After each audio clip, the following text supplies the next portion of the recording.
Welcome back, everyone, to the Chess.com Open. Grandmaster Amon Hambleton here with Grandmaster Eric Hansen, and we have been covering the playoffs. It's been a long journey, largest open tournament in the world, starting with nearly 1,600 players and boiling down to just two. That means we are in the grand finals. And Eric, before we jump into things, we want to take a look at the paths that these players took to get here. And we'll start with Magnus Carlsen.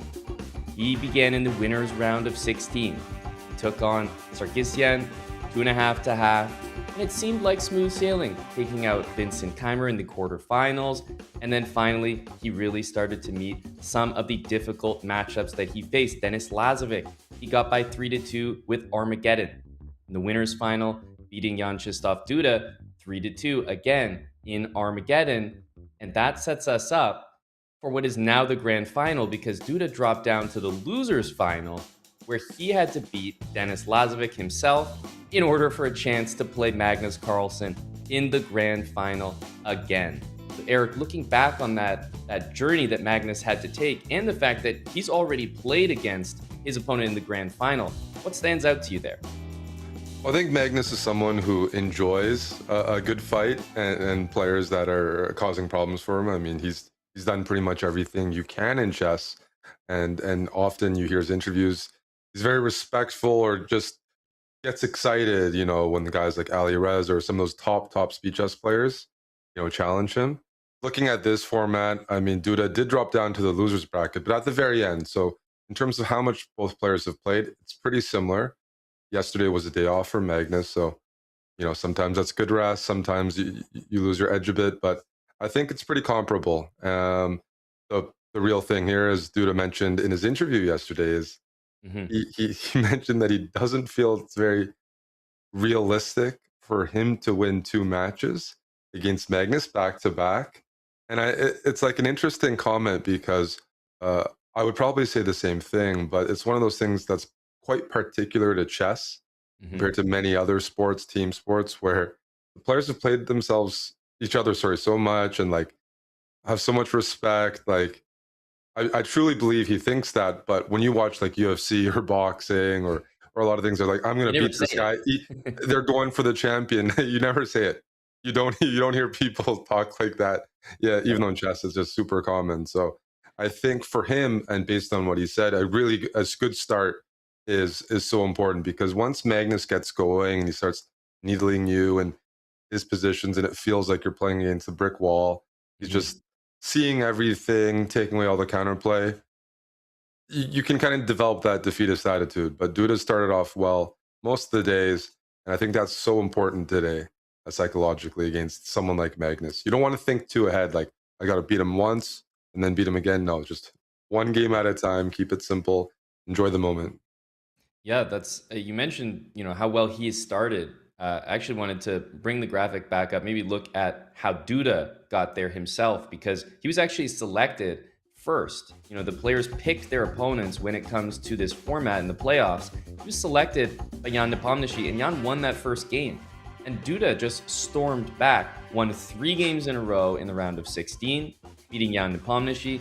He took out Sina Movahead 2.5 to half, and then Nihal convincingly 3-0. So he really won 3 games in a row, 3 more games undefeated, 3 wins in a row after that. And he even started well against Magnus Carlsen in the winner's final. So that's been the story, actually, for Duda in all of these matches thus far.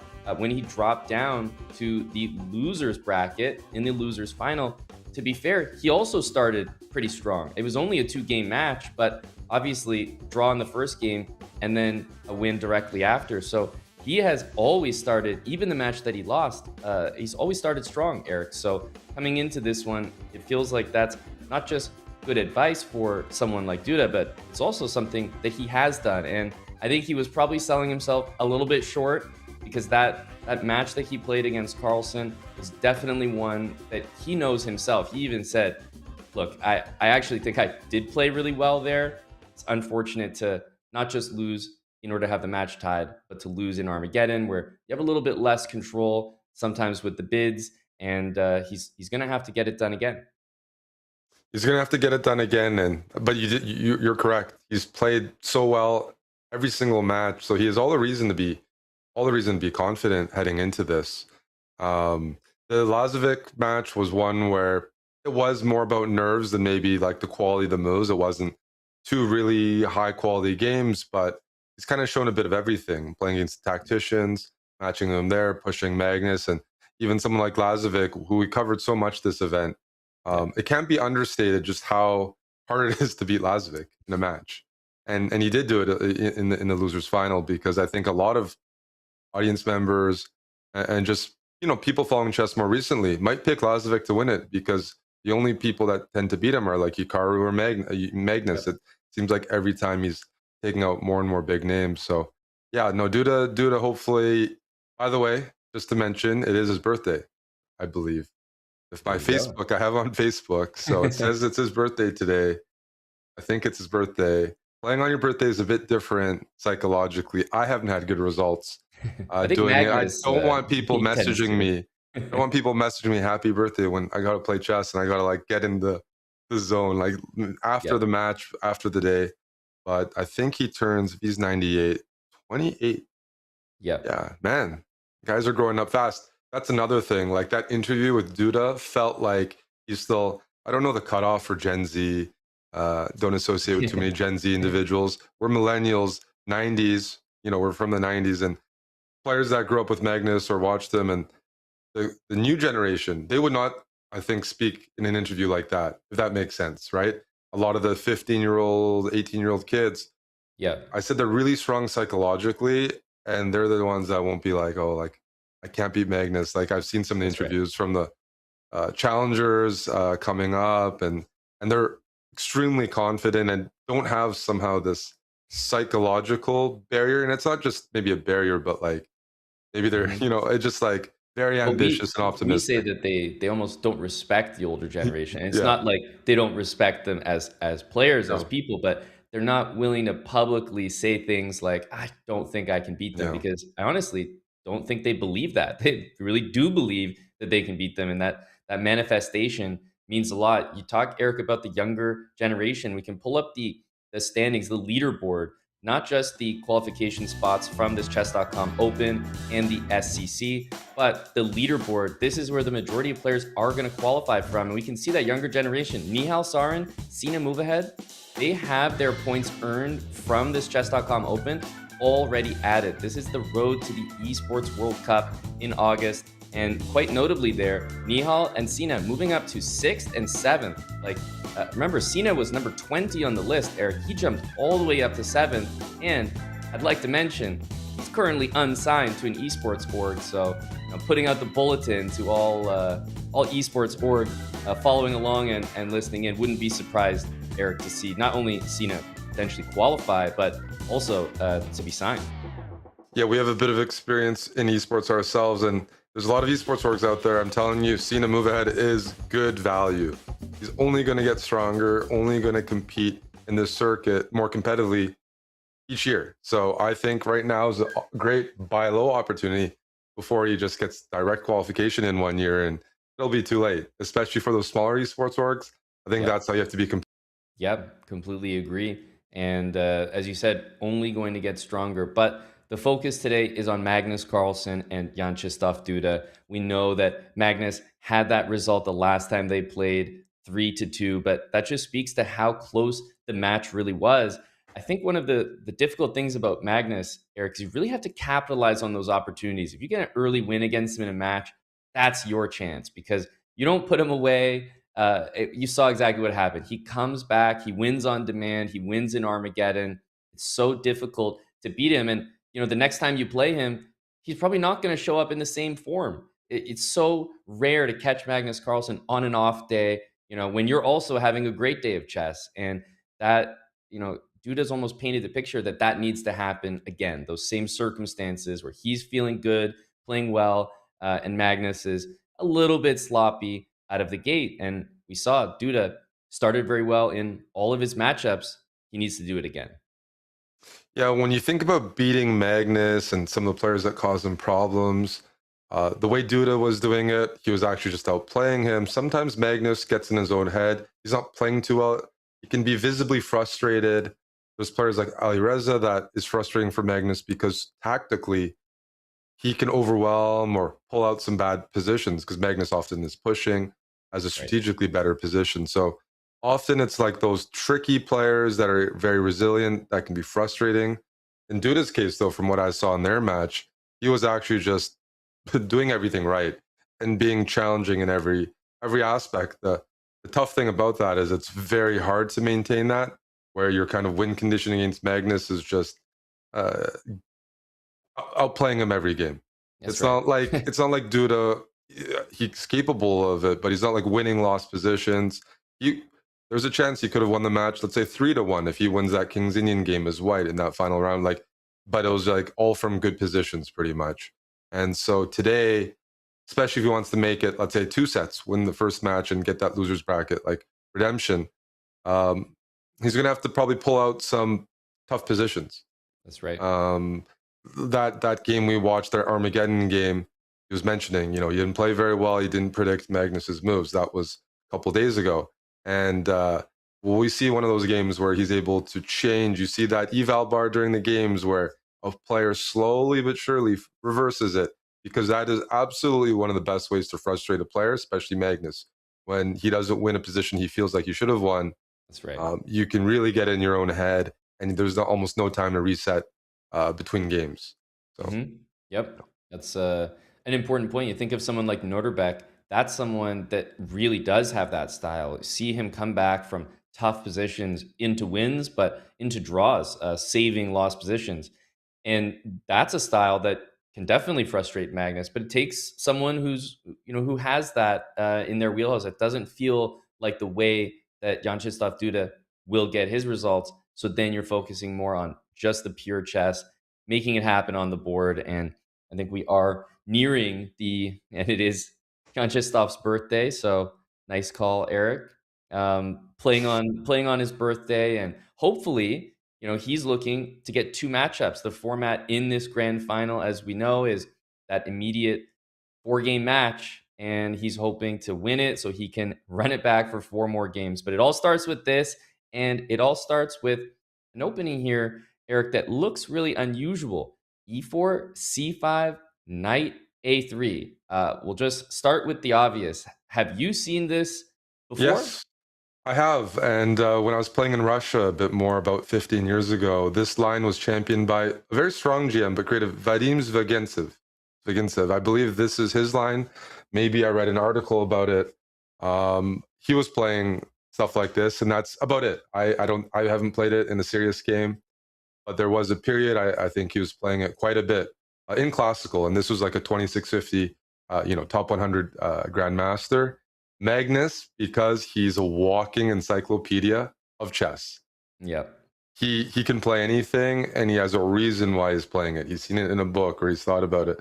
But Yep. it's these little sidelines, and it might be, yeah. This line was played a bit before Vyacheslav Duda was, let's say, a grandmaster, but not supposed to be very challenging in a sense. But all you need in rapid chess is an idea, a way to like play a bunch of moves quickly, give your opponent that tough decision where, as black, you see an opening, let's say like this, right? It's like, I haven't seen this before. It probably means it's not the best line theoretically, but will I choose to invest the time to try to refute it?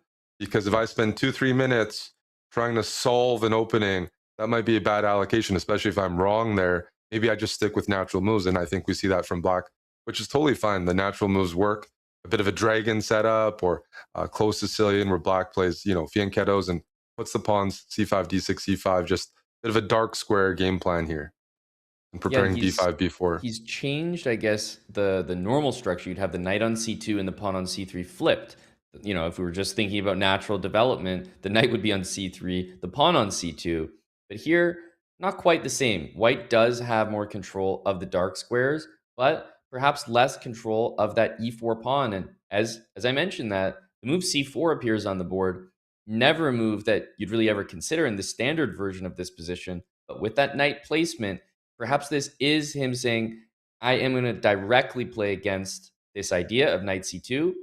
And I'm going to undermine the e4 pawn. If white captures on c4, clearly the e4 pawn will be a target. And there's ideas like queen b6. And generally, if you're trading in the middle of the board, getting a center pawn for a wing pawn, that's often an achievement.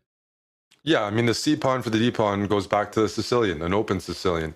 And the way White's playing this is a bit more like a close Sicilian. Duda's playing C4, which is very direct, because if you don't play C4, sometimes White, if you give enough time, you play Queen E1, Queen Mhm. H4, F5, some Sicilian Grand Prix ideas.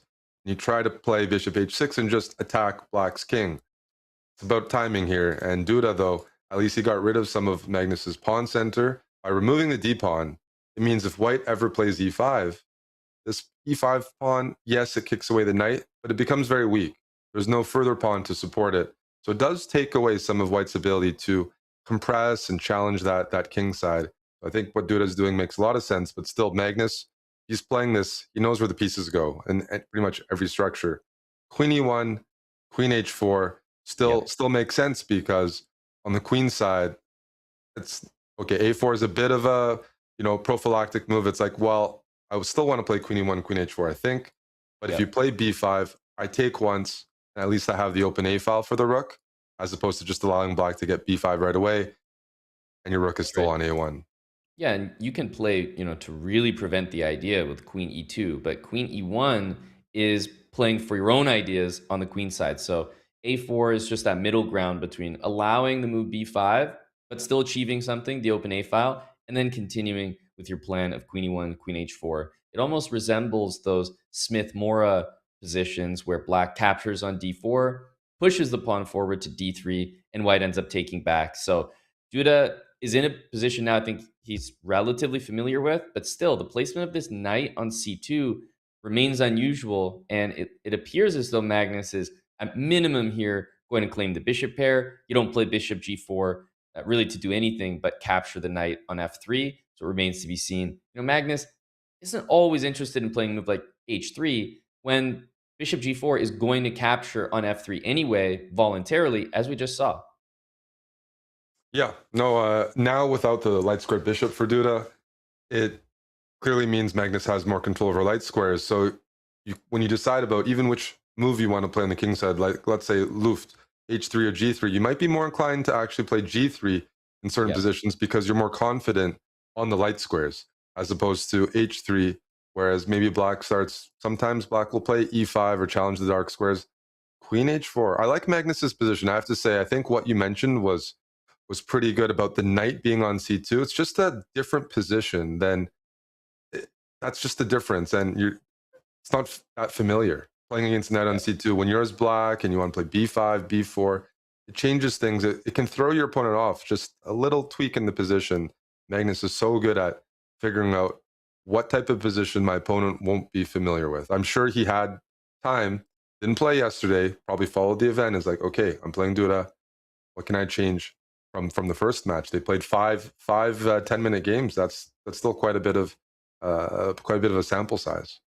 That's right. And bishop f6 has been played, I think, because of the danger on the h file. You play queen h6, black's going to drop back bishop g7. Keep chasing that queen away.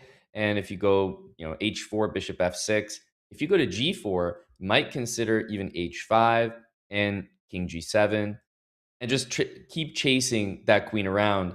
I'm curious how Magnus is going to react because you could say that the bishop on f6 is a bit misplaced and even come back to f2, for example, and just temporarily abandon this idea. Or if you consider the move h5 to be a weakness, you could try to induce it, and then you would have g4 to open things up if you're really trying to attack.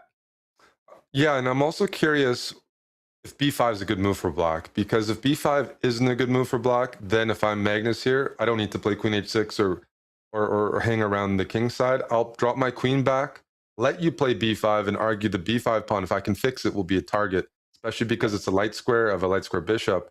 I think it might revolve around, yeah, if b5 is good or not. And that could be a target for the bishops. It Yeah, just if you can depends. Black wants to play blockade. b4. Yeah.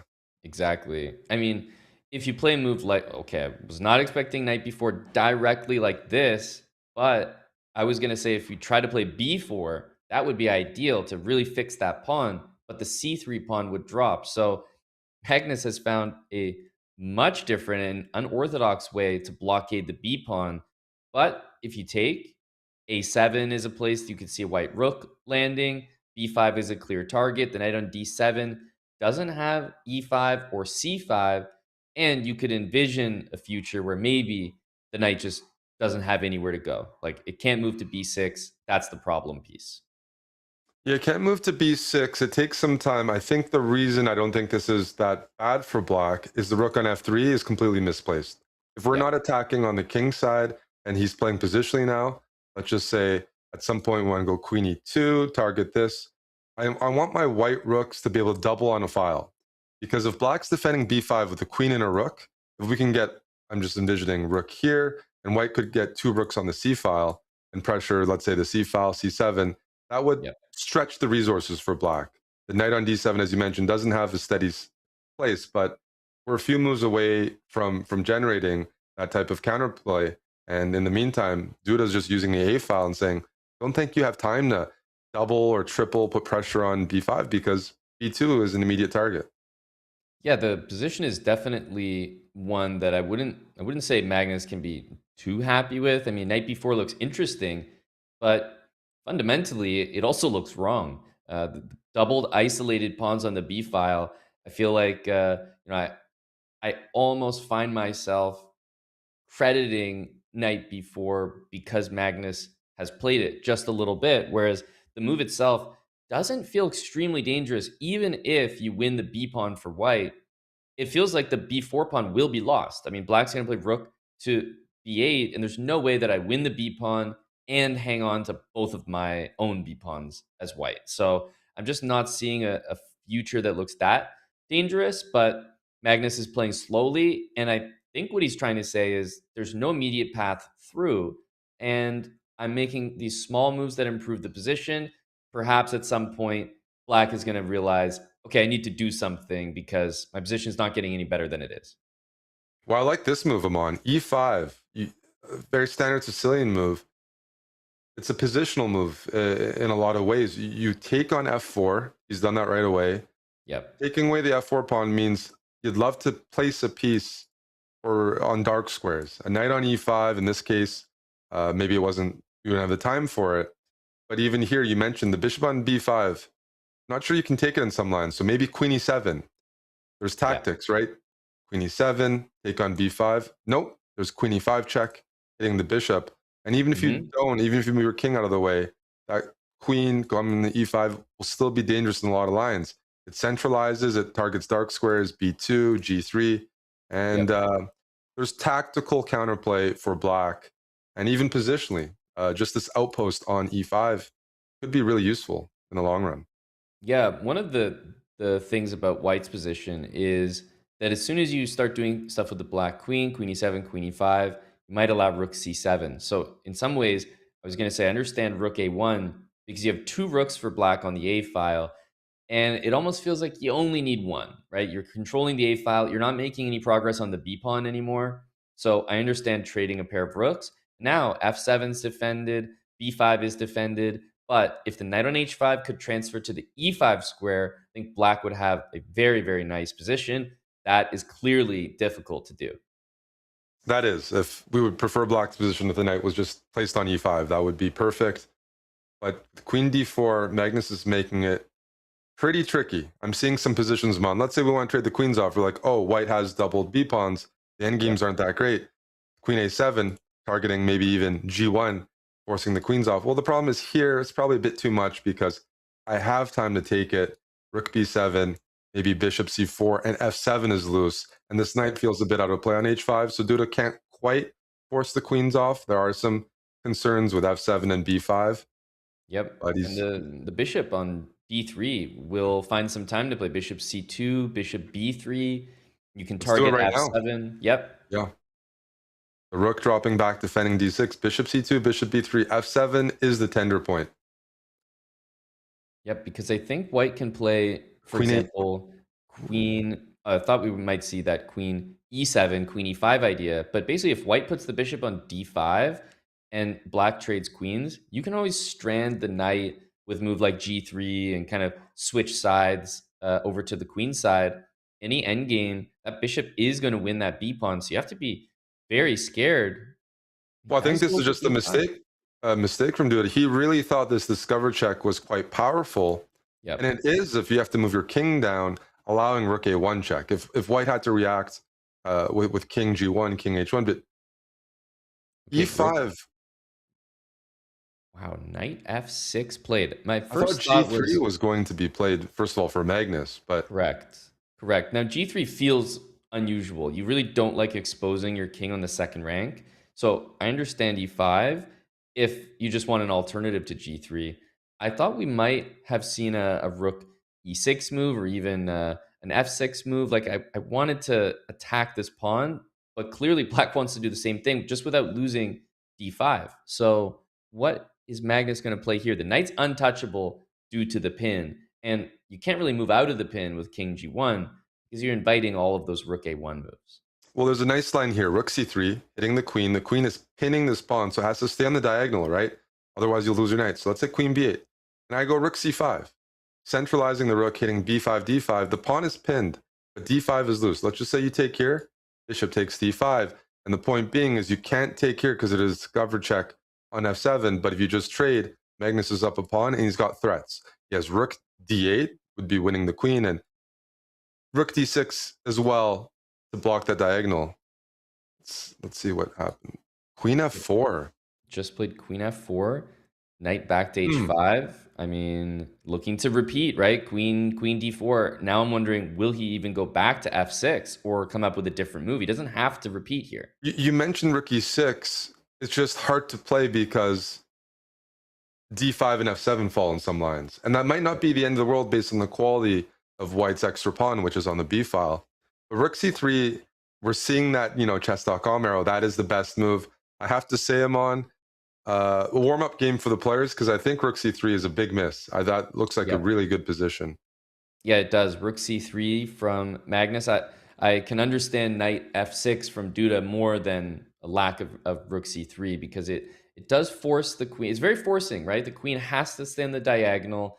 Rook c5, you will win these pawns here, at least one of them. So it felt like a way to continue the game. And I know that from Magna. I feel like I associate that with him, his style. He always wants to continue the game and there was a little bit more life in this position. So first game, black pieces, Duda facing this awkward knight a3 move.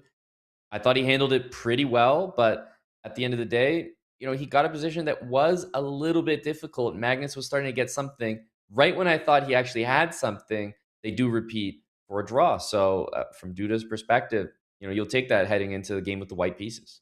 Definitely. No, it was a interesting game. I mean, double-edged. Magnus did get what he wanted from the opening, which isn't a big theoretical advantage, just a strategically challenging position. Puts pressure on his opponent, forces him to play different types of positions. But now we're just off to game two. There's no breaks between games. That's right. Yep, we're into the second game here of 4 total games. Duda playing with white, and I think if I'm looking at the opening, Oh did boy. Duda play something that Magnus actually plays quite a bit here? This Bishop C4 move. He plays it a bit. He actually makes fun of me for playing Bishop C4, especially when I'm like streaming online, play Bishop C4, Rook E1, Bishop F1. So I'm not sure he plays it all that like he does play it because he plays everything, but it's not supposed to be that challenging Right. for White. Now this is a bit different in that Bishop C4 is played against knight on C6, not like the Najdorf.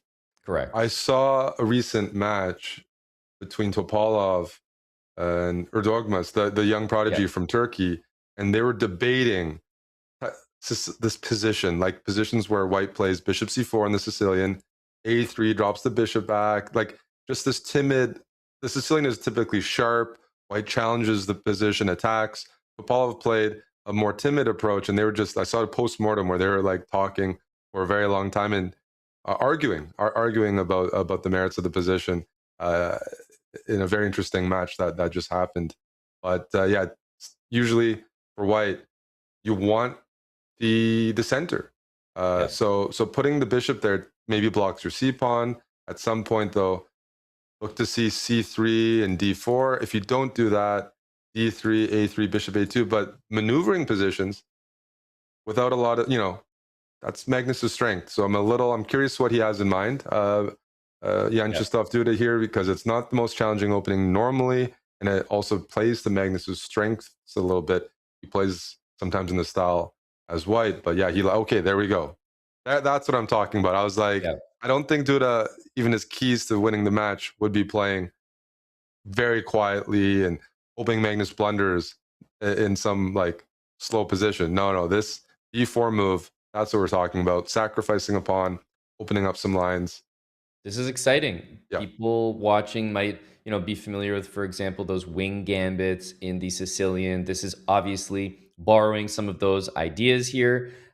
If you take on b4, as you're showing here, a3 is a very common follow-up. If you keep taking on a3, eventually you can see the center. White is going to play moves like d4, c3 to support, pawn to e5, gaining all of that space. And if you imagine black castles, for example, in this position, you play e5, the bishop drops back, the bishop comes to a3, bishop comes back to d3. You've got the Greek gift ideas, you've got the knight going to a3, into b5, into d6. There's so many options here, and we're down a pawn, and the engine is actually favoring white's position. So that's what happens usually if the pawn takes, which probably explains, Eric, why knight takes b4 was played Knight instead takes by Magnus. d4 immediately, though. But this is exciting. This is going to get really sharp.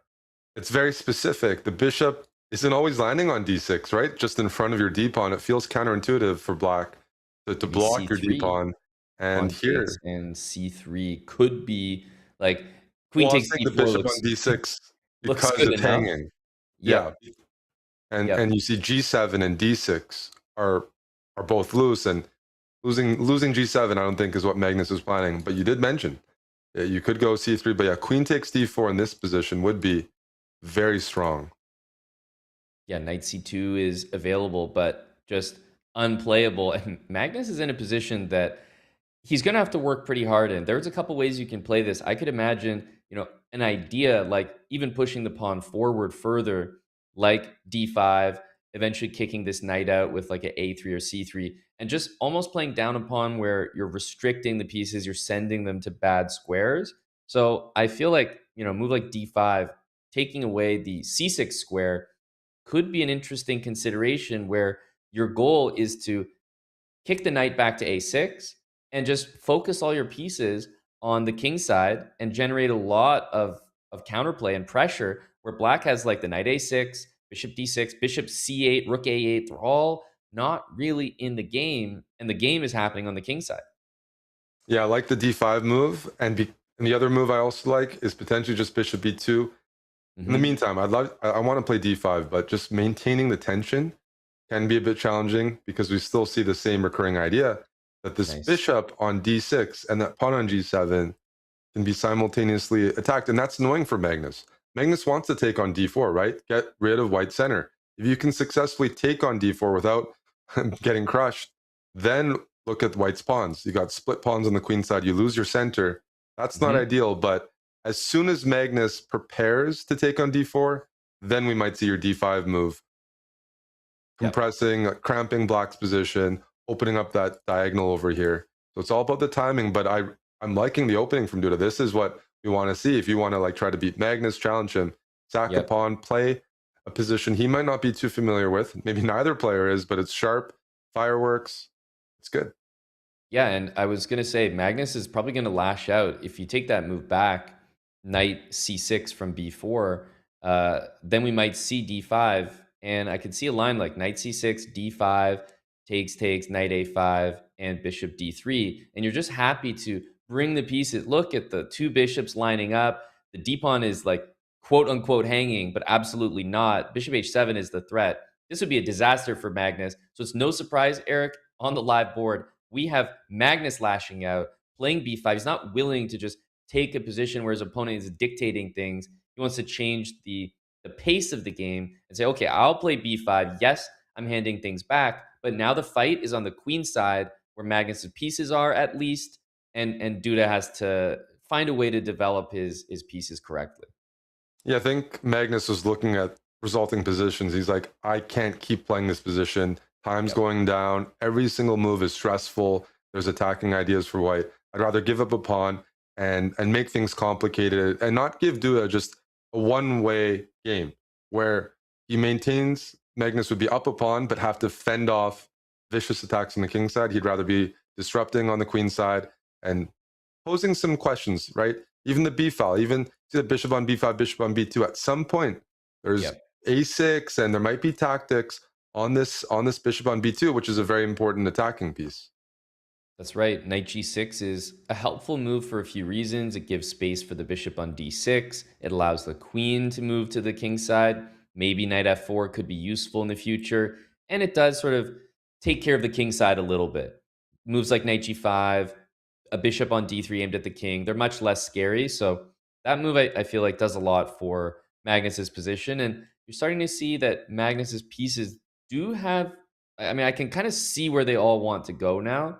Bishop on c8 will develop eventually to that b6, b7, or a6 square, one of those two. And rook b1 was played almost defensively. You mentioned the bishops on the b file. Just something that at the moment you're not losing a piece, but you never know in your calculations when it will become relevant. So you want to get ahead of it with rook b1. Yeah, and Duda's up 30 seconds. It feels like he's playing the position as you should.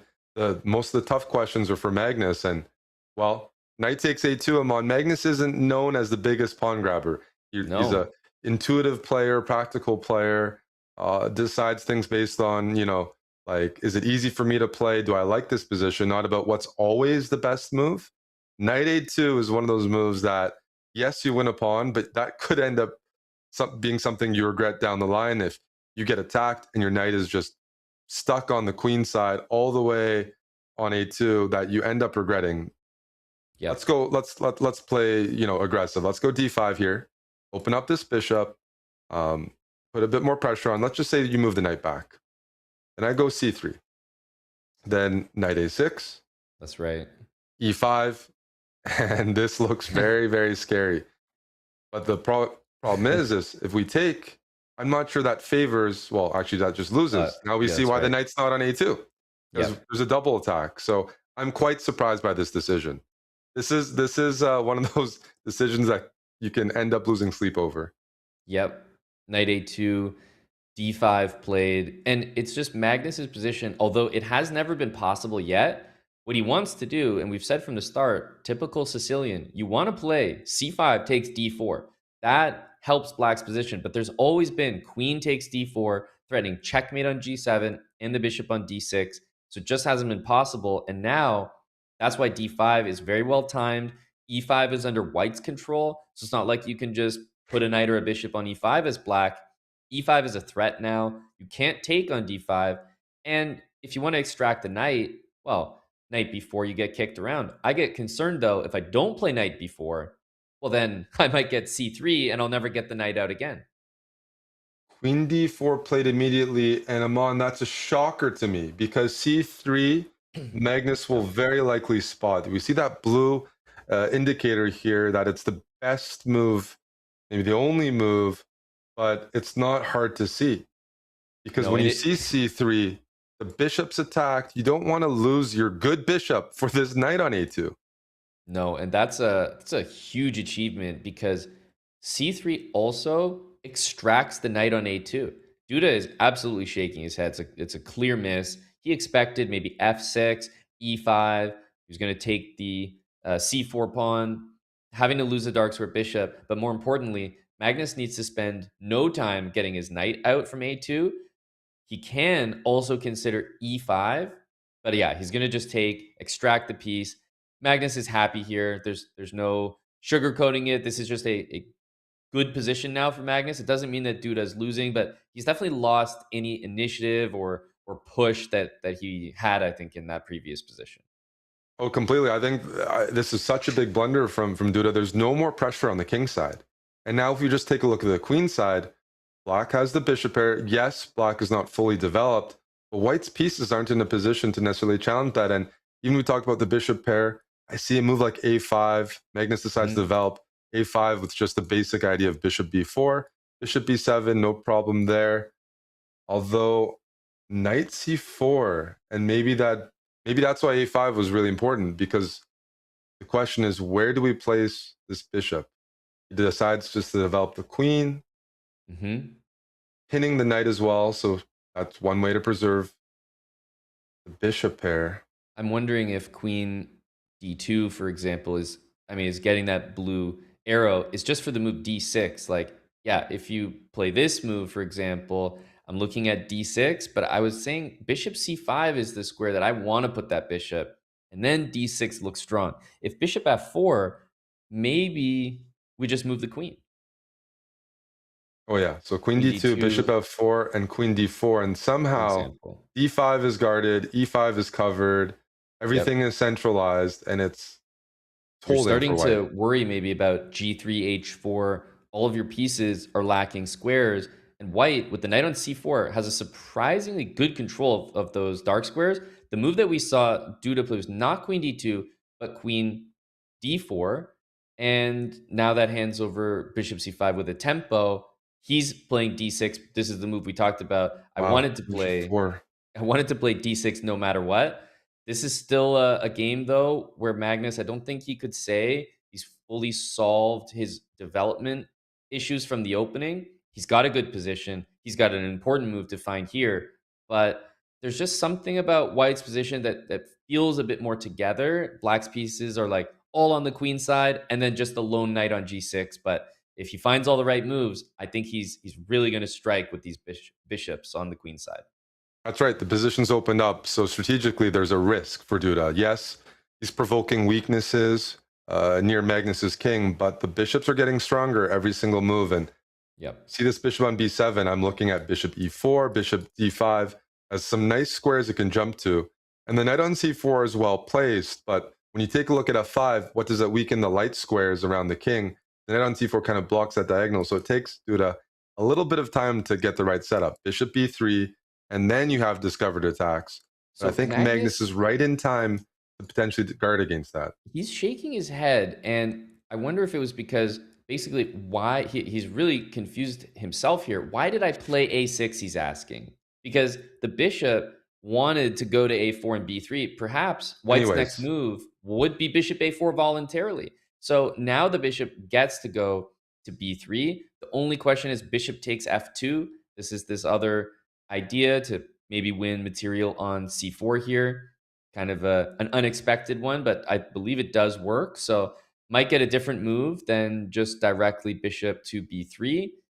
I was thinking that rook takes b8 followed by bishop b3 looked like a really harmonious way to do things.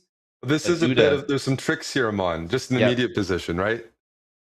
he's going for it directly. G6 is hanging, d7 is hanging, You and can if you take take. on, ooh, what a nice one! What a nice one! Bishop takes queen, knight e7 check. Yep. And I believe, yeah, you will end up a piece at the end of that variation because you're capturing a piece on g6 here. Duda's up about 40 seconds, and it's a bit of a wild position as black. You want the endgame, have the bishops, something that Magnus can understand and play on comfortably. There's no increment here, and it's a wild position with tactics everywhere. This certainly favors Duda. And if I'm looking as white how to win, I would love to get rid of this bishop, even if I sacrifice material. What I mean Yep. by that is if I can give up the exchange, get rid of Yep. this somehow, put a bishop on b3, feels like black's king is in serious trouble. So Magnus, critical moment here. And this exchange scares me too. It's a decent exchange, but it also frees up the queen and the pieces. The other knight jumps in. Similar ideas. Queen I was gonna d3. say, yeah, takes on e5 and bishop e6 is the most natural. You save the g6 pawn. Um, Yes, exactly. Queen d3 works there as well. So you have to play bishop e6. And now queen d3 is an opportunity. He's up about a minute here, Jan Krzysztof Duda. And even though his position hasn't always been good, you mentioned right at the beginning, this is a fight that he wanted against Magnus Carlsen. You know, you're not always going to have a better position against Magnus. It's going to fluctuate, but he's found one where at least Magnus doesn't have a firm grasp on the best move in the position each time. No, it's not natural moves. This Not at position is all. not natural at all. And it's a bit unique. This pawn on d6, if it stays there, That is very annoying because it just takes away space for Magnus's queen. I'm seeing positions here where it's a very sharp game. The queen on c8, it's not doing enough. I would like to maybe be on f6, but d7 is hanging a lot of lines. We might see h4 soon if we just need a move and we need a safety square for the king. I was also I wondering like if, h4 a lot. yeah, we got the bishop on a4, we got the knight on e5, we're hitting d7, the rook's guarding the b pawn. Black doesn't look like they can play queen b6 or queen b8, so striking with f4, but no, I'm liking this position for white. We have easier moves to play, it looks like. Just queen d3. It centralizes, it prepares bishop d3 in some lines, and it's the knight and queen combination versus this king on g8 that to me looks the most vulnerable. Okay, almost baiting the rook to the c8 square, and then immediately, he played that move instantly, by the way, going back to look to collect f4, but now Magnus with the exact same idea. Queen takes f4, rook f8. I want my queen on d3, Amon, because when I play bishop d3 threatening to trade it off, I want my queen to be able to assume that diagonal. Yep. Right now, it doesn't have access there because black's still watching over d5. If you think about this position with the bishop's gone, the light square bishops, all these attacking ideas against the king on g8 become realistic. Get the queen on c4 or anywhere on that diagonal. This is not right. Oh my goodness. The game's over. Rook d7 in the end. Oh my goodness. But he's got 34 seconds. Magnus will play this on a bit. He's playing it on with a wry smile here, but I think he's going to let it go. Magnus got out-calculated there at the end. You have to say, what a fight from Vyacheslav Duda. He had an imbalanced game rate from the start, and what an interesting first couple games. We saw knight a3 from Magnus, then we saw b4 from Duda in that game. Eric, that was an exciting win. That's the type of position he needs to get. Like that position was so hard to play for Magnus. We know his qualities. It just wasn't a natural position. There was always some tactics and tricks. No easy way to trade things off. Duda really impressed. Just seeing b4 in the opening. There's probably some audience members, they like to play the wing gambit, some sacrificial lines. Seeing that work against the best player in the world has to feel good. Has to feel so good for Duda as well, because you can look at the game. Did Magnus blunder in the end? Yes, but it was a blunder from pressure. It wasn't even a random blunder. That position, I guarantee, was one he wasn't comfortable with whatsoever. If he can keep getting positions like that, we're in for a very competitive day. Exactly right. Well said. And Duda, you mentioned one of the things he needed to do was start strong. He's done that again in this match. We're at the halfway point of this best of four. The players are taking a break. We're doing the same. But before we do, a word from Chess Up 2. That's right. If you've ever wished to have a chess coach, Chess Up 2 is pretty much as close as it gets. Chess Up keeps adding features to help players improve at the game, including a library of in-app master guided lessons and an opening database to train any opening against bots of any strength. Has built-in LEDs that can either show you the strength of every move as you touch the pieces, or the touchscreen can give feedback on the move after it's played. It's the ultimate training tool, and it looks beautiful on any desk. Grab yours today, 10% off with the code CHESS at playchessup.com or !ChessUp in the chat. Duda is looking to win this first best of four against Magnus Carlsen. Can he keep up the pressure with the lead that he's got? Let's find out right after this break.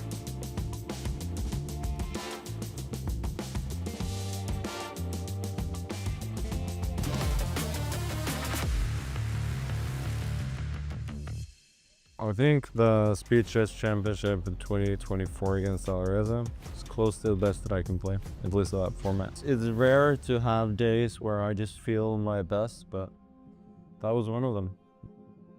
Honestly, I would say that I was probably more focused on fitness when I was a bit younger. Now I probably try and win my games a little bit quicker, not sit there for that long. But I think back in those days, I tried working out. And it's really important to have a good chair to be comfortable. Like, I like to lean back, recline a bit. We put some strain on our bodies in that way by sitting for so long. So having good tools to help us is really big. Oh. This is what I like the best. Also, you have gamer leaning forward emoji, which I prefer, but yeah, I also like leaning a bit back and forth. A nice little rest we have here too. That sounds good to me. I'm always interested in finding out what's good and what's new.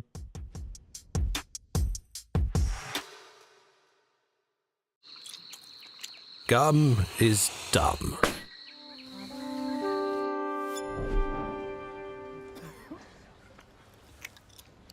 Euro is smart. Gum. Has this ever happened to you? Oh, shoot.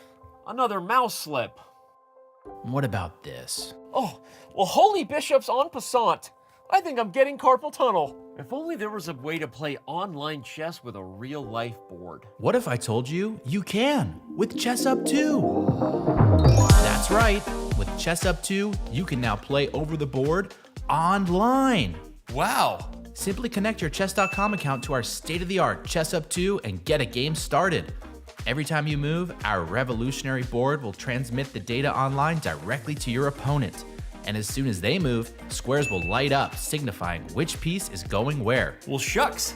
This Hikaru guy seems pretty good. With Chess Up 2, mouse slips and sore wrists are a thing of the past. My carpal tunnel is gone. Well, this sure is fun. I'm playing online against my new friend Hikaru. Who needs a family? But I sure do miss clicking on a piece and seeing all of my available moves, like they have on chess.com. Well, Danny, you're in luck. This feature is totally available on the Chess Up 2 as well. Wow. Well, I'm convinced. But hey, what if I don't just want to play an opponent online? What if I want to use one of chess.com's other great tools? I thought you'd never ask. With Chess Up 2, you can fully take advantage of the chess.com integration by playing bots, analyzing your offline games, and even using our optional AI assistants to visualize the quality of moves with color-coded hints. Well, holy Chess Up, you did it. You made IRL chess cool again. You got it, Danny. And how do you know my name? Play chess today on the board of tomorrow.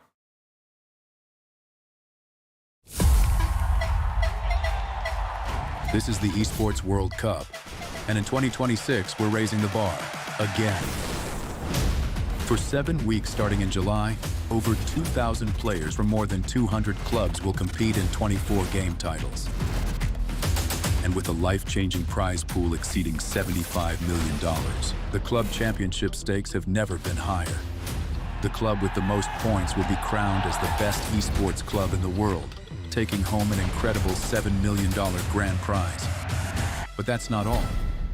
With over 300 plus activations taking place across the event, the Riyadh Boulevard will become a must-visit destination for families, friends, and fans alike. EWC is where players become legends, fans become a part of history, and the best rise above. See you this summer at the Esports World Cup 2026.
Welcome back, everyone. Our coverage of the Chess.com Open continues. Magnus Carlsen, Jan Krzysztof Duda, and Eric, we just saw really an incredible game from Duda to navigate the complications and come out ahead of Magnus Carlsen. He's got the lead. We have potentially 2 more games, although it could finish in 1 more. And as the players are taking a second to just get set up, we have a moment to tell the people watching about Zenni, the official eyewear sponsor of chess.com. They're making sure we keep all of our eyes in top shape, whether you need those light adaptive lenses, polarized sunnies, Zenni has you covered, and you can defend your eyes against the excessive blue light exposure from those long hours of online blitz chess late night using their blocks lenses. They have over 51 million frames sold, and they're pretty much the undisputed GOAT of affordable eyewear. Protect your most valuable asset and save 15% while you're at it. Head over to go.chess.com/Zenni. You can use the code CHESS before May 1st or !Zenni in the chat to claim the offer. And Eric, speaking about the chess here, I think the players are absolutely going to be, I mean, look at this. What is this, a mistake? Is this a mouse slip? What's this first move No, here? don't think it's a mistake. Although I'm curious, is Magnus still playing on a tablet? A lot of people are talking about the last few days. That's a factor. If they get into serious time scrambles, I really don't think playing on a tablet is as fast as using a mouse. That hasn't decided any games. I don't know if Magnus switched things up. But E3, no, I think it's a bit of a transposition. And sometimes you see C4 played, you play a reverse Sicilian or like an English opening as white. And here you have that transposition. Yeah, interesting. E3 to start off. Magnus is full experiment mode. We saw E4 knight A3, now E3 on move number 1. When I play that move, it's absolutely just a mouse slip. But Magnus, I had to check because he is playing on the tablet there, so it's it's more possible to mouse slip. But it seems like we've almost got a Taimanov Sicilian reversed here, and this is an opening that you can definitely find some success with white. You think of a lot of positions. Magnus, almost with his previous opening, E4 knight A3, almost looked like an opening I've seen with on the other side of the board against the Dutch. And now he's kind of taking another opening and flipping it around. So he's really trying to experiment here and find positions that he knows are good, but maybe not with the white pieces. Yeah, I'm not sure. Like, let's say it was a mouse slip. I feel like Magnus would have reacted. I mean, we have to watch the cameras. If this is intentional, which it seems to be, just getting some positions to play. That's what it looks like. Duda, though, Duda himself is a pretty good E4 player. So he's very familiar with Taimanov structures on probably both sides. And generally speaking, a black is happy not to be challenged too critically in the opening, and that's what E3, for the most part, it's not the most challenging way if you're thinking about black and what can happen.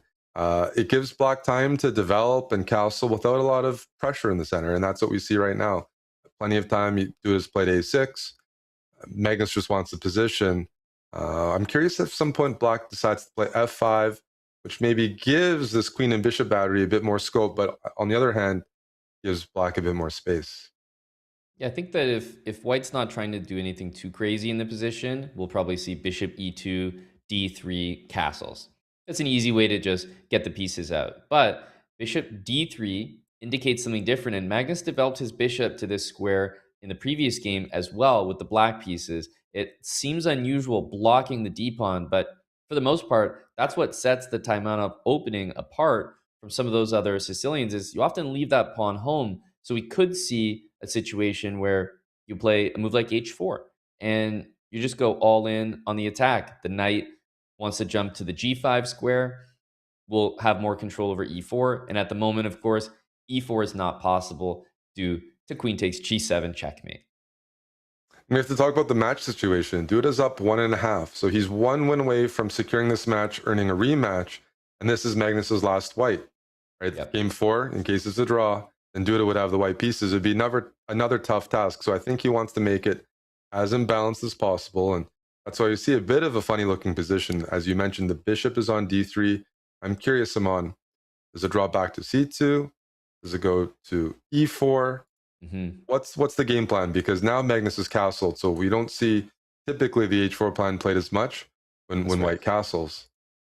Yeah, no, h4 doesn't make as much sense anymore. I'm used to the bishop with, if it is on d3, either followed up by queen c2 or bishop e4, going into the center of the board. And from there, it's not that you're going to directly take on c6, but you might just anchor the piece there. You could play d3, you could play queen c2, and at some point, you probably will be comfortable taking that bishop back with the pawn. So if black challenges the bishop, you can play a move like d3 and d takes e4, doubling the pawns. But that still is a structure that can be favorable for white. Yep. Yeah, we see one of those situations here where, let's say we get that structure. Hmm.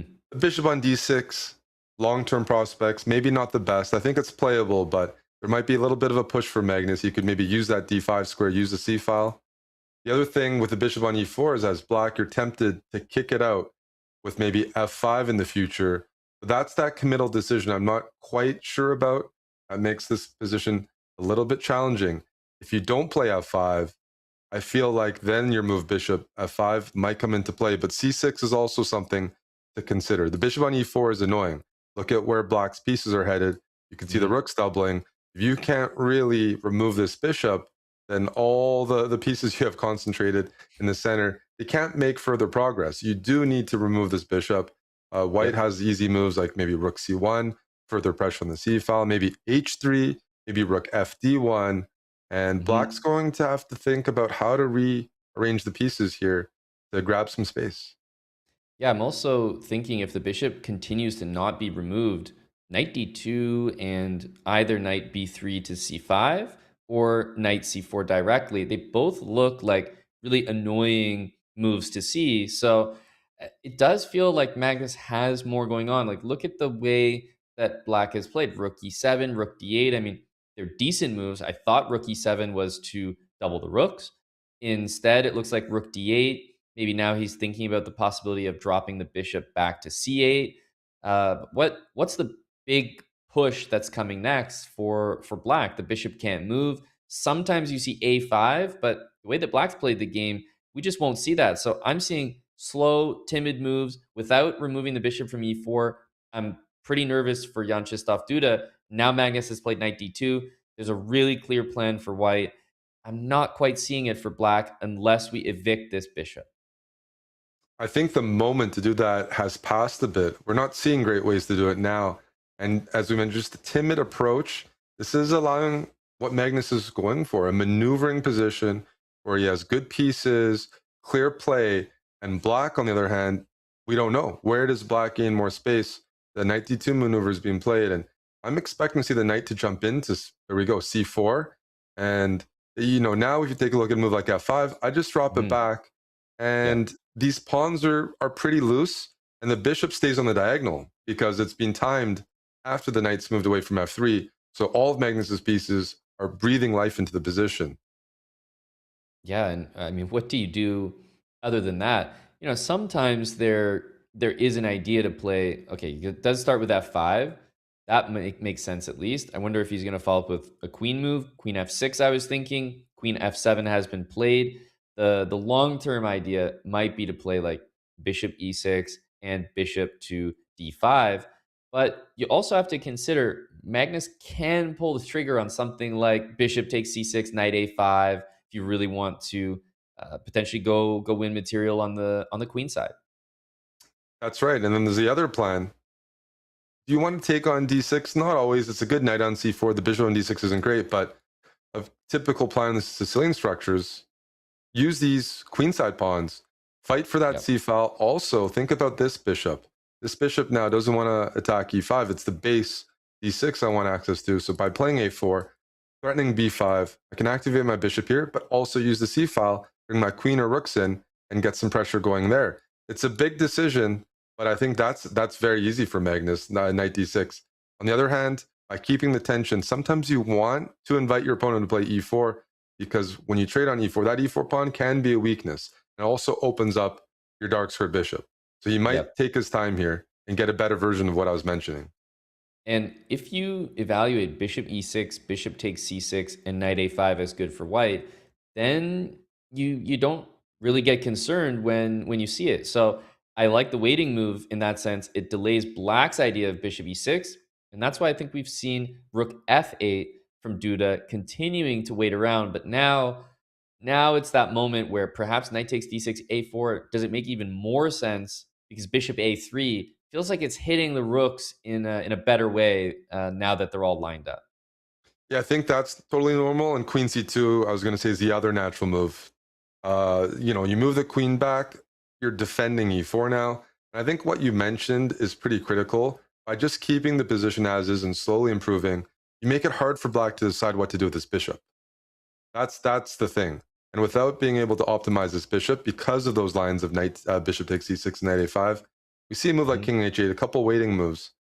Does Magnus have more productive waiting moves? That's what it boils down to. If he doesn't, then we might see something a bit more proactive in the center. Right. So H3 knight plays. d8. Knight Knight d8, I could d8 is an see. idea. Sometimes you want to reroute your knight to the king side. It's almost the only piece that is mobile because the bishop on d6 is not going anywhere. The bishop on d7, you could retreat it to e8, but that's about it. And the knight can move. It's not required to be on c6, but after you play knight d8, you have to think about bishop takes b7. So do you play b6, c6 in order to worry about that pawn? That doesn't feel great either. So the only way I could see it all happening is, knight d8, bishop Ooh, c8, and then this move is the knight again. yeah.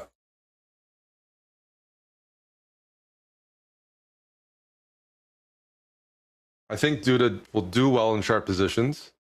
And that means at some point as black, I'm expecting him to make a decision of e4 or swinging the knight over, maybe giving up a pawn on the queen side. Maybe that's better done in a couple more minutes.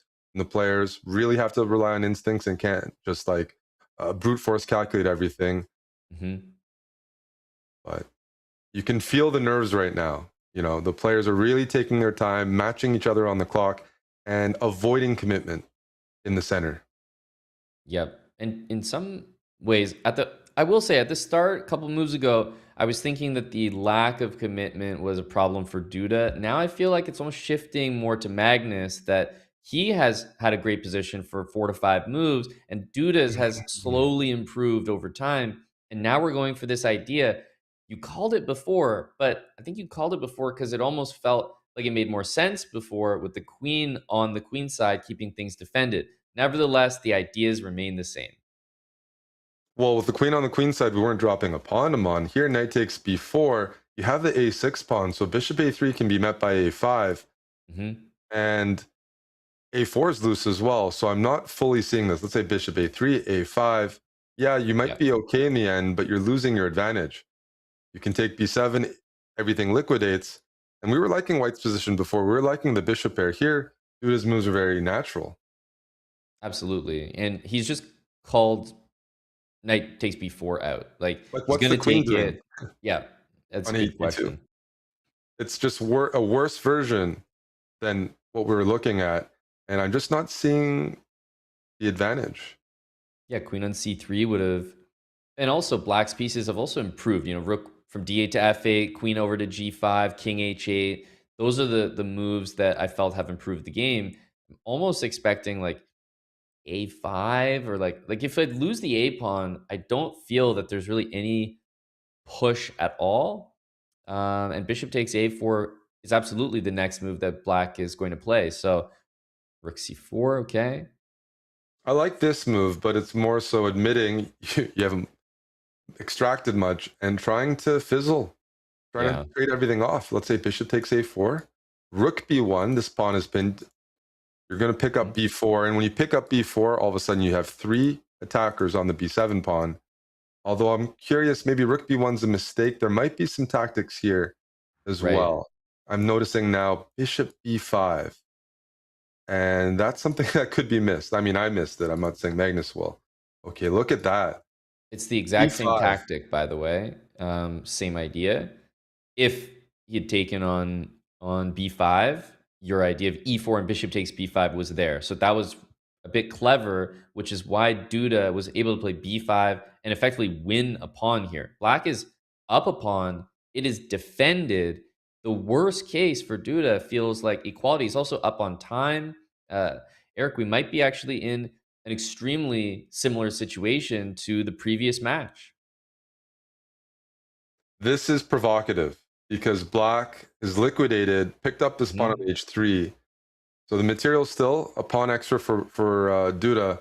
I'm not sure I believe there's much pressure here. This bishop, I think, can maintain the diagonal. And maybe Magnus is looking to find ways to attack the two loose pawns, a4 and d6. Black has to keep the queen on the g file because of the bishop on h3, which can't be captured because it's pinned right now. And it feels like, yes, if the goal is to draw as black, that's okay. But I'm struggling to find a good move here that maintains that material advantage for Vyacheslav Duda. I don't think you play e4 if that's really the goal. E4 opens things up, it trades pieces, it drops a pawn sort of temporarily, take on h3, but I don't think he had ambitions for much more than a draw when he did that. But now he's in that spot where you gotta make sure that you don't allow Magnus to win one of these pawns and then continue to play the game on for a long time. Well, if all things remain equal, Magnus has recovered that pawn and he has a better structure. Not only is his king probably a bit safer because I see like the back rank, the bishop on e4 covers things nicely, but d6 is a weak pawn. So the last few moves, they favored Magnus for sure. No doubt about it. And we saw the head shake there from Duda. I think he may have just missed that queen a4 guards the bishop. The bishop can drop. Oh man, you just missed queen b4. It's a funny move, but just to show the audience, queen b4. Oh my goodness. Attacks the rook and bishop, and there's no good way to defend both. It's a full fork. That's incredible. Such a strange miss. And wait, we're seeing bishop to f3. Bishop takes f3 played. He can't play queen d5, you think, right? Because you have to keep a pawn on the board. But how are we in a position where Duda's down a piece at all? This is an incredible reality from what we just saw. It felt like a bit of frustration, honestly. He didn't want to sit and play a much worse position, trying to clarify now, sacrificing a piece for two pawns and play against Magnus's king. But we saw a similar sacrifice in a Lazovic game. That's right. Lazovic did not have much issue converting it. As long as you keep this pawn, your queen slides over to maybe f2 in some lines, you go rook. Oh, we see the blue arrow, rook e2. And the pressure's on Vyacheslav Duda. You didn't need this. He's up a game in the match, and Magnus just that's so firmly in the driver's surprising. seat. I suggested this move, Amon. That's the problem. Exactly. That's the problem. Queen h4. Magnus has made a blunder in a almost winning position. And you see, Eric, we saw the same thing in the previous game. A blunder to lose the game, and Duda finds it. It actually looked like we were seeing the moment that it was flipping around. We've seen it time and time again from Magnus. And now after, queen g4, for example, that's going to be a win. And he just resigned it. That's why this next game popped up. Oh my goodness. Eric, Vyacheslav Duda just won the match right there, right? That was 2.5. It just like that, it's all over. He talked about how difficult it would be to do it twice. Well, Vyacheslav Duda, you've just done it once. And he did it playing some moves we didn't agree with, and he didn't agree with. He was visibly frustrated. He lost his entire advantage. Could have lost the game in one move. Magnus is, there's a break now because Vyacheslav Duda qualifying through the losers bracket. Yes, he won this match, but he has to do it twice. The way Magnus was playing, it's got to give him some confidence. Magnus just messed up a winning position. He would have been right back in the match, a game away from just clinching the tournament. Go home, relax, enjoy your Sunday. Now he's on even terms. There's no more advantage. I've seen Magnus Carlsen lose a match before, right? It's rare, but it happens. But how many times have you seen Magnus lose a match, first of all, without scoring a win? Second of all, without scoring a point, even if it's by a couple of draws. Like the scoreline of 2.5 to half for Magnus Carlsen is almost truly unheard of. I actually can't think of a match, a 4-game match, where he hasn't put up 1 point on the board. It's really incredible to think about. And how did it happen? Great play from Duda. You can't take anything away from him. He capitalized on 2 game-ending blunders, and both of the last 2 games ended in the exact same way. It was tactic, tactic, tactic. Eric Duda is finding the tactics when he needs to. Just in those critical moments, they're not even close to being missed. He played them immediately, to be honest. He did. And I'm sure if we ask him, he's going to say, I missed a bunch of things that game, really unhappy. But Magnus, when he's made some big mistakes, Duda's been right there. I think, you look at Magnus, you look at how he's played in this tournament, we still remember that one game against Denis Lazovic. Magnus is pushing, and he just makes a game-ending blunder. And so that is something players are looking at. They're like, yeah, this man Magnus, there's some cracks in his play right now. If I keep posing those same questions, he can convert, and his technique is really good, but he's still susceptible to, honestly, mistakes that you and I and the audience can make, which maybe feels good as a viewer, but you see the frustration in Magnus. He's smiling because he's like thinking, I woke up on the wrong side of the bed today. I wouldn't make this mistake when I was 10 years old, and today I just blundered the entire game with that Queen F2 move.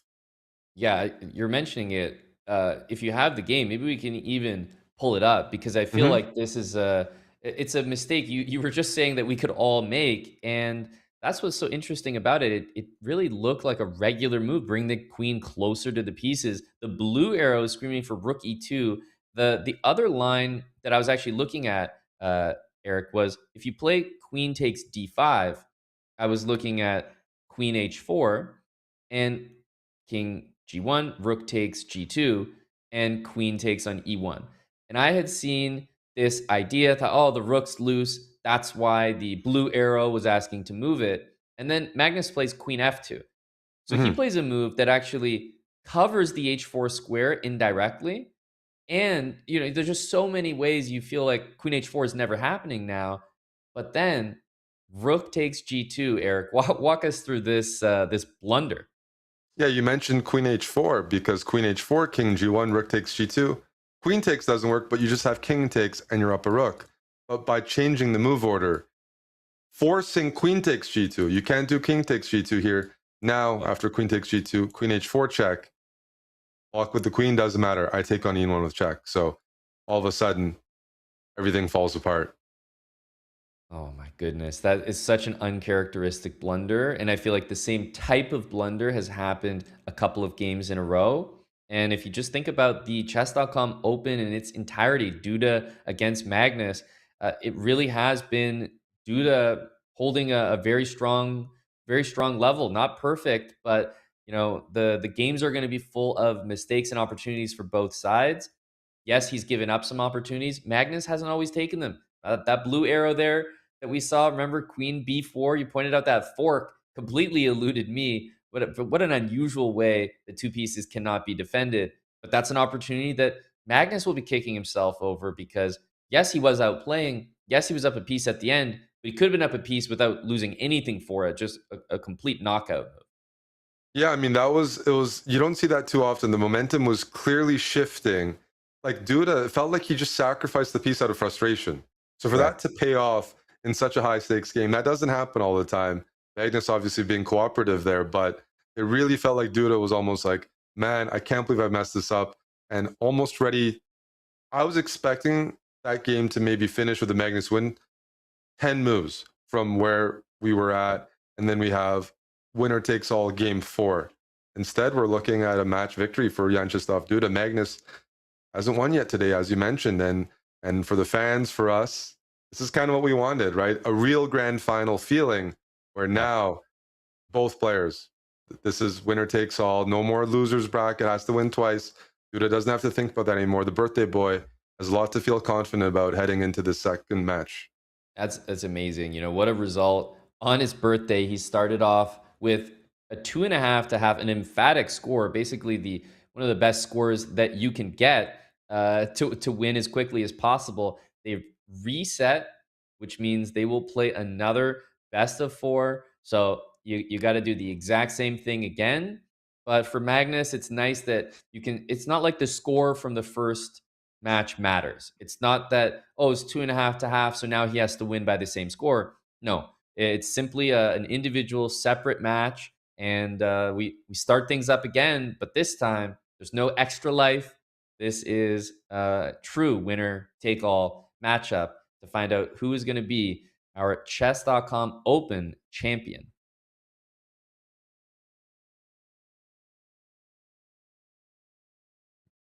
Looks like Magnus is grabbing a snack in between games. These matches, I mean, it's not the longest, right? When you think about it, those were just 3 games there in that first one, but they can be long, right? That's a lot of games, especially Armageddon, which is what their last, not the one we just saw, but their previous match in the event went all the way to Armageddon, 5 games. It's quite a lot of chess, especially against the exact same player. Yeah, it's about an hour nonstop. I was going to ask, do you think playing on a tablet influences the blunders whatsoever? And the only reason I say that is you're so used to playing on a computer. I don't know if you've played other tournaments on a tablet, but even though it's still a 2D board, maybe it's a smaller screen, maybe the angle of looking down on a tablet is still different, right? I'm not used to looking down on a tablet, moving my finger. I'm Yeah. just trying to think about, like, if I was a player, if there was a longer break and I'm in Magnus's corner, do you think about? I mean, he got to the finals playing on a tablet, but Correct. still, it's just like sometimes you're like, how could I possibly make that kind of blunder? And you're like, what can I change because that's not me. But he's still on the tablet. Game Yep. 1, second match, grand finals, Magnus Carlsen, Vyacheslav Duda, and we have more of a classical structure here compared to the other openings, right? Magnus feels like the approach has changed. He was playing e4, playing some sidelines, or last game was just first move e3. This is a more standard position, although not necessarily one he always chooses, where you have the IQP as white. Yeah, I think it's almost like the meme where all of a sudden Magnus is sitting up in his chair. He's focused. He's alert. He's ready to actually play now. Not to say that he wasn't trying in any of those games. Those were legit misses, but he can't experiment as much, right? It's not the time for e4 knight a3 and e3 on move 1. Although now that I think about it, the position he got after e3 was great. So Yeah. maybe he's not going to question the result because the process was good, but nevertheless, he is playing something much more standard here. It's something much more standard, but it does force Magnus to commit to an attack. Generally speaking, structurally, that IQP isn't a big advantage. It can give you an initiative, but in an end game, some aspects of the game that Magnus likes to play, not so good. That's something that Black can target. And we see Queen d3, threatening mate, g6 played right away. It's a position that Duda should be quite familiar with. So in terms of Magnus playing against the opponent, trying to play positions you don't know so much, even though they're not theoretical, this really is a different approach. And I'm not sure I like it that much when I think of his strengths. I mean, he can play any position, but Duda, very comfortable here, playing all the right moves. And in a couple moments, we'll have to ask, how does Magnus continue the attack, continue the pressure on Black? Yeah, these isolated pawn positions, usually what happens is the more pieces that get traded, the worse it is for the player with the isolated pawn. Of course, it does depend which pieces we're talking about. And not every piece trade is a good one. Perhaps this is an example, but one of the things I'm thinking is that knight on a4 wants to immediately jump in to the c5 square. If you can get that dark square bishop off the board, it's clear that the black king is going to be suffering as a result. But if you don't take this knight, I mean, look how powerful it is disrupting the whole position. Yeah, as soon as I said I kind of like Black's position, Duda played a natural move, but it seems to be a mistake. We see knight c5, we see the exclamation mark. That bishop is being hit. Black doesn't normally want to take on c5, weakening the dark squares, giving white the bishop pair. And you see that king position, that g7 weakness that favors Magnus having the dark square bishop and the bishop pair. But I'm also seeing some ideas that are typical in the structure, and that involves sometimes you sacrifice on e6, Amon. Not yet, but sometimes you can actually envision. I'm just going to show just for the audience sake, rook takes g6, and then you get these mating ideas in, and it's mate in a couple moves. So with that bishop on h6 and all the pieces pointing towards that king, there's some ideas here. Rook c1 played first, and you don't have time to play knight takes d4 because queen takes d4. You're threatening mate here. No time to recapture on c5. So Magnus is playing this really well, even though it's not an opening he always chooses. The initiative is firmly in his favor. And just to reiterate how high the stakes are here, I think they're even a little higher than perhaps we were letting on, because it might feel that this is in the winner's bracket. It kind of is, but technically we're dealing with two players that have lost a match in the entire event. So it qualifies more as a loser's bracket matchup, which means we don't have those full 4 games again. The reset is just 2, which immediately the stakes are much higher because each individual game is worth so much more. If Magnus has the same start that he had in the last one, there's no like, oh, let me get the white pieces again and come back. No, the first strike here could mean everything. And that might favor Duda because he actually played a 2-game match. I didn't even realize that. Like, being a winner is usually a good thing, right? But he has not played a 2-game match. Is Magnus ready for what needs to be done here, Amon? That sacrifice I was talking about is now available. Knight takes. The reason there's a question mark here, look at all Black's pieces. They're not concentrated near his king. That's the moment you look to strike. Knight e6 takes. You have a couple ideas. You can take with the rook, that mating idea. Sometimes you can even throw in bishop b3, and there's no good way of defending that. But I feel like rook takes e6 here looks really, really good. Still bishop e6 ideas in the future if you need to add more fuel to the fire, but really scary mating ideas, and Magnus is calculating that for sure. Yeah, and he's played bishop b3, so obviously this will go down as a big miss. You see that red X. It doesn't mean that bishop b3 is a bad move. I mean, it looks great. I think what plays into your mind as well is that knight e6 is so committal. Like, it's hard to calculate every single move, and if I'm wrong about something, I've thrown away my great position. And Magnus played a move that still leaves him with a great position. Not to mention, knight e6 is a move that's really difficult to stop. So, for example, you can go knight d5, and I'll do it anyway. Knight takes e6. I'm sure that we could play again here. An h5 natural move. It only makes knight takes e6 stronger in the future because it weakens the king side. But I feel like that match situation plays a role. It's a 2-game match. If it was the start of today, Amon, 4-game match, and Magnus knows he can lose the first match even, and this was the first game, he might have played it. But the stakes are so much higher here because if he's wrong, he doesn't see till the end. He loses the first game with white. He doesn't have much time to come back. He's probably lost a little bit of confidence. So definitely, I think that's played a role. Still like his position a lot, especially after the last move. You look at this bishop on b7. It's blocked by its own pawn, and the dark squares are really weak for Black. So Magnus maybe doesn't have those really flashy checkmating ideas, but he has a stable, comfortable advantage that he can milk for a long time. That's what he loves to do. Yeah, this is a really, really nice position. The bishop quality is the difference, and the king safety. Bishop on b7 compared to its counterpart on h6. Meanwhile, the white king, absolutely fine. You're mentioning rook b1. You could jump in rook b6.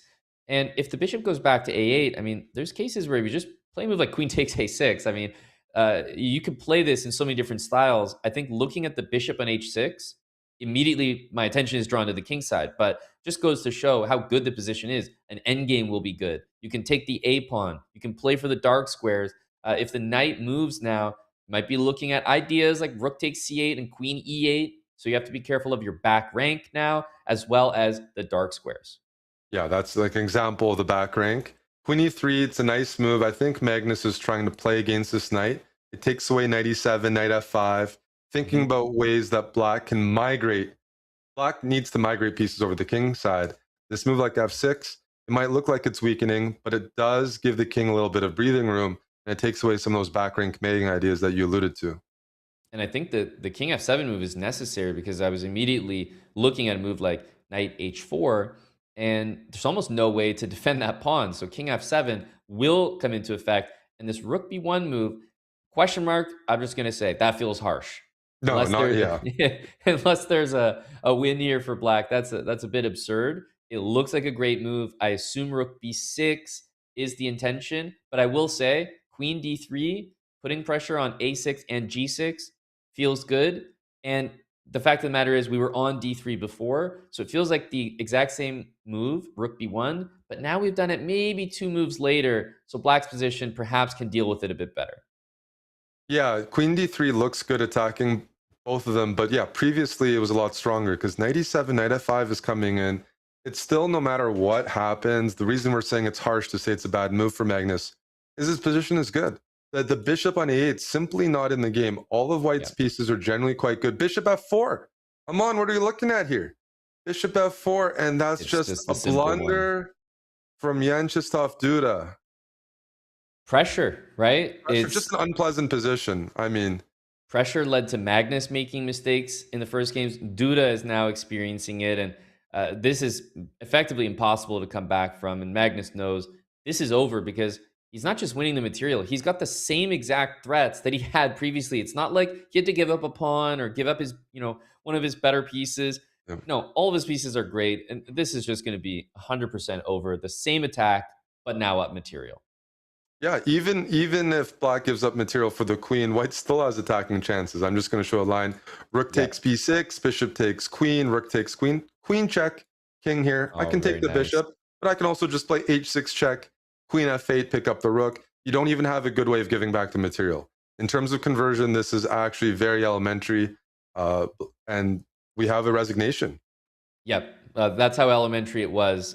Bishop f4, and it's not that Duda played rook b8 and it was a horrible blunder because if he had played something else, he would have had a chance. I don't feel that way at all. That was a move that, of course, ends the game immediately. But to be honest with you, Magnus Carlsen was going to end that game. It seemed like in the next 10 moves, the pressure was mounting on the queen side, on the king side. There were no good pieces for black. And to be honest, there were no good moves, which is why we saw rook b8 from a player as strong as Duda. It's just impossible to play. Yeah, I mean, that opening, Magnus is showing his range. He's played something drastically different, 3 different white games, and all of them he had a nice advantage and something to play with. So must-win game for Vyacheslav Duda. Grand final here, I'm on. Expect anything to change? I mean, we saw him resign, and some people would still question, why resign even if you're losing? You should play on. But he feels like he knows what he needs to do, and he wants to get to that game right away. Doesn't even feel good for him to maybe play that last position. He'll only have more negative feelings. Correct. Rather just accept that it's a one-move blunder, and that's how it's going to end. Now, Duda finds himself in a must-win game. Magnus did deliver on a must-win game the very first match that they played in order to send it to Armageddon. That's exactly what Duda needs to do. A reminder, 2 games in the reset. They started in that best of 4. This is now best of 2. So even a draw here is insufficient for Duda. He does have the white pieces, which is nice, but clearly he has to go back to all those ways that have been working before and just get a game. What I will say is that in this match so far, the first game, now this one, much more classical positions compared to the first match that we saw today, where it was wild, the players were experimenting. I feel that the first match and the positions we saw favored Duda a little bit more than these 2 games here. Yeah, no, in these classical positions, Magnus, it's like an Armageddon, but it's an Armageddon without a time disadvantage for black.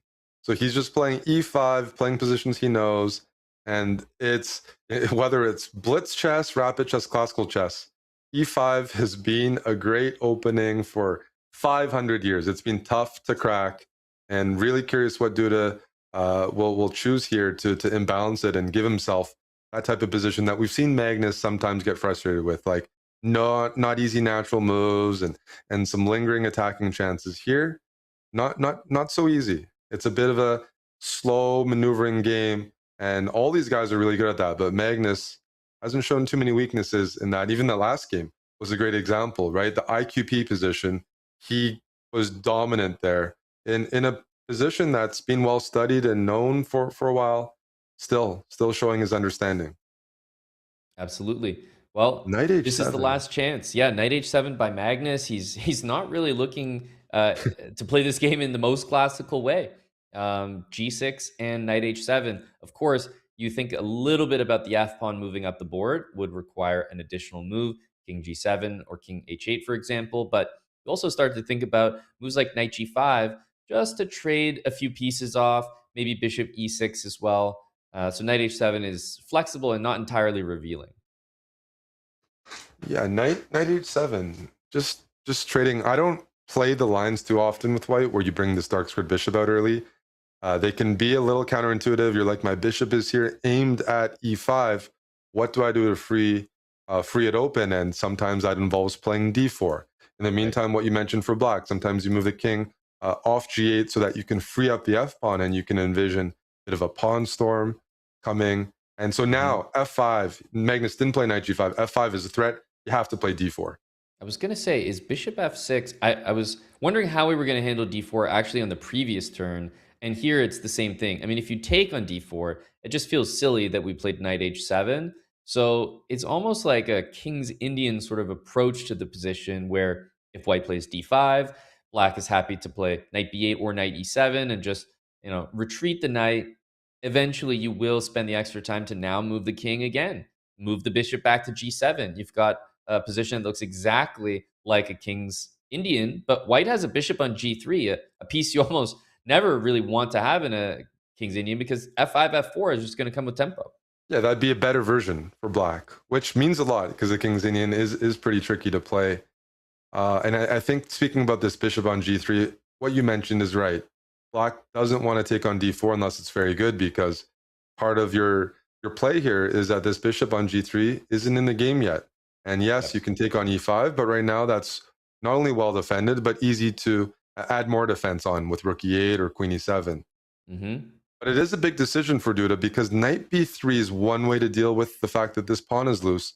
The knight on b3 can often be misplaced. In fact, Duda lost to Magnus in their first match, not today, but when they played in the winner's bracket. Part of it was because he moved his knight to the wrong square on the queen side and ended up getting punished for that in that earlier game. So it's interesting. I'm seeing all the ideas for Magnus come together, and I'm actually really impressed by how Duda's handling it because queen c2 sort of temporarily, you could say even allowed the pawn on d4 to be taken. What Magnus is trying to do is chip away at the defenders of the d pawn with knight g5 and really encourage pawn takes e5 or d5. And Duda's refusing to do it. And that's the frustrating part is Magnus can't play a move like bishop e6. There is d5 then, and you'd win a piece. So you can't really move the pieces to the squares that you want to. You're stuck with just bishop d7.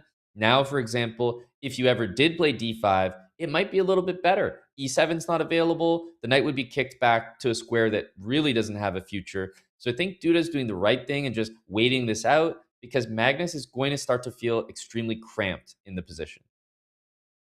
We have to talk about the obvious thing here. Why can't black take on d4? Or why is Magnus not choosing to? Because if white doesn't have to deal with that, that's what Duda's arguing, that makes the position quite a bit easier to play. And the point is, I think, if you take on d4 in any of these positions, you can win a pawn, or it looks like you win a pawn.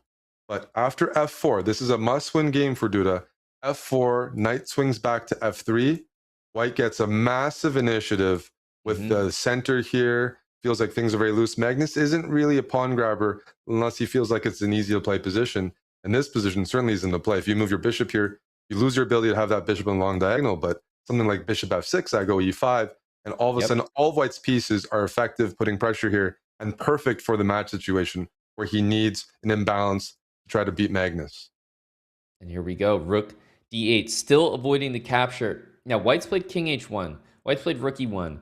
All of the pieces are almost on the squares that they'd like to be. The only other improvement is maybe I'm looking at the bishop on c4, thinking I might want to use that square for my knight. So I could see a move like bishop a2, bishop b3, just dropping the bishop back. However, knight h2, direct idea of perhaps just f4. Look at the pawn on d4. We talked about how it's been hanging and maybe it can't be taken. I think this move, it proves exactly that. The pawn can be taken and it's attacked 3 times here. We don't care. The idea is f4, kick that knight out and generate pressure with moves like knight f3 and e5. Yeah, I think I love the way Duda's playing this. I don't think Magnus is doing anything wrong, but mentality-wise, this is what you need to do against Magnus. Let him take the pawn. Let him put his pieces on worse squares. Force him to tactically be extremely aware which he hasn't been today for his standards. F4 exclamation mark. Yep, and you can Goes knight put G4. bishop h4 on the board. Bishop takes h4, queen Well, takes h4, knight yeah. f3. Oh yeah, f5 directly. Correct. Yep, I was going to put the queen back on e7 and say And just f5. show similar ideas. Knight on Yep, G4, F5, threatening the knight, threatening F6. And he can do it right away. And exactly. against Magnus today, this is exactly how you want to play. Let's take a look at the current position. He He's did play played it. it. So F5 is Magnus sacrificing his queen. And I I think think that's he's the going to best have to. line. That's the best line. And that's, I don't know if it's a blunder or Magnus saw it, but it's not the worst queen sacrifice, all things considered. It's not like, oh, it's game over right now, because black gets the dark squares and some stability here, even though Magnus doesn't really believe in fortresses. But for There's the sure, question of, I mean, you don't really have an option, let's right? take Yeah, here, you have to do six, this. queen takes, knight takes. And I was saying you have the dark squares. I'm not taking here. I'm Yeah. taking here. I have 2 pieces and 2 pawns for a queen, but really good. I don't know. It's an imbalance. It's a very unique imbalance. But Magnus usually has a very good feeling for material Well, sacrifices. I will say it's really one of the best possible versions, because the worst thing that you can have, speaking from the perspective of someone who's given up a queen for a couple pieces a few times in his career, uh, the worst thing that you can have are pawn breaks. And white has a4, c3, and will have an isolated e pawn. So there's not a lot of ways you can break the position there. So I think it was a reasonable option and not just a desperation. I actually think you could really hold that position, but maybe Magnus still believing there's a little bit of a fight left in this one. Well, this knight c5 doesn't change what we looked at in the sense of the imbalance, because if I go knight Knight f3, f3. you're Mhm. probably still taking here. You don't want to, you'd rather give up your queen for 2 pieces and Then 2 play bishop pawns f6. than play bishop f6. And if you Or put lose bishop a full bishop. f6, correct. If Losing you a full put bishop, not okay. bishop f6 on the board, then what's the most devastating path forward, Queen c1, let's target this. Let's just right? play rook h8, and there's an e5 move. And everything is collapsing. The queen Yeah. is just misplaced here. You can just lose the game on the spot. Yep. That's the risk with Magnus keeping material. So let's take a look at what happened. Knight c5, knight f. Oh, he took on h4. It's still Unusual. good. It's still good, I think. Yep. I mean, it's a great position. There's no doubt Magnus is on the run here, but knight f3, maybe he was lacking the confidence in that queen for 2 pieces position. It's easy to look at that for white and think, what the, like, I can't even make progress there. Yeah, rook d5, we see the blue arrow, best move, only move here for the advantage. And it's not easy to find a move for, maybe this is what he was planning. Is this what he looked at? He's like, this is a better version. It's a cleaner way of, let's say, trapping the queen. Right?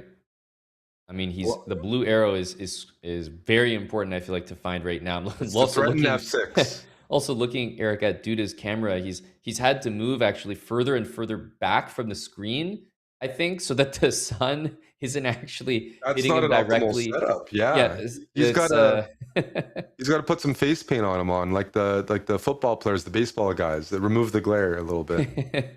it's in a specific area as well. See, when he leans in, he really gets the full. Yeah, he's got to lean back into the darkness. Look, Duda's like, he's like a full arm's length away from the computer here. Yeah, he's like Bane. He's born in the dark. Yeah, he's got to go fight in the dark here. Rook d5. What do you play as black? Because f6 is such a threat. I mean, if f6 is such a threat, then black has to play f6. That's right. And it feels like the queen is so close to being trapped, but we still need that move to trap the Still queen, don't and see it's it. not easy to find in like 3 minutes. Duda is falling behind on the clock because the position he probably feels is winning. We felt it was winning. It's harder to play than how we're talking about it, and just the clock, the pressure, it's all accumulating. Yep. Because there's rook d5 after Now there's this. g5. Yes, exactly. So this is a bit of a g5. forcing line. And I mean, you want to play e5 check. I mean, it makes so much sense. there might be queen g6 available there. Yeah. Just- It's almost yeah. like you'd like to play rook c5 and Yes. then e5 because you can meet it with that, but it doesn't. Then It black will doesn't. move the king. Yes, black won't block with the queen. It's how's the queen surviving on h5? What's the breakthrough here? Not to mention, bishop takes g4 is going to win a piece. So, surprisingly, it's Magnus is actually a hanging little on bit for dear annoying. life, but it's working right now. So, do you think that there's some kind of like ultra direct sacrificial path forward, or is it something a lot more tame? Because we see e5, okay, king He h8. I was didn't block expecting with the queen g6, queen. king g1. Eric, these moves are not Oh, intuitive king g1 that's a crazy move to play. to play. Like the more aggressive e5 followed by the timid king g1. Duda is shaking his head. He probably feels here, Eric, genuinely that he has a good position, but that the path forward is just not obvious. And it's so frustrating when you know you have a good position, but you also know that you can't find that path that you need. You want to trap the queen. You're like, Magnus is queen h5. Yes, I should be better. I love this Simon, by the way. Yeah. Giving up the material. It's a must-win game. Now it's a long imbalance. You don't have the same pressure anymore on yourself. Mm-hmm. Duda can say, I'm not trapping the queen, but I have a protected pass pawn on f6. That's a threat. It weakens black's king side. My knights are right. coordinated. It's just practically a good decision because at some point you have to admit, I'm not trapping my opponent's queen, or I'm going to just lose on time calculating. This is a shift that is playable, and Eric, Magnus doesn't like being up material.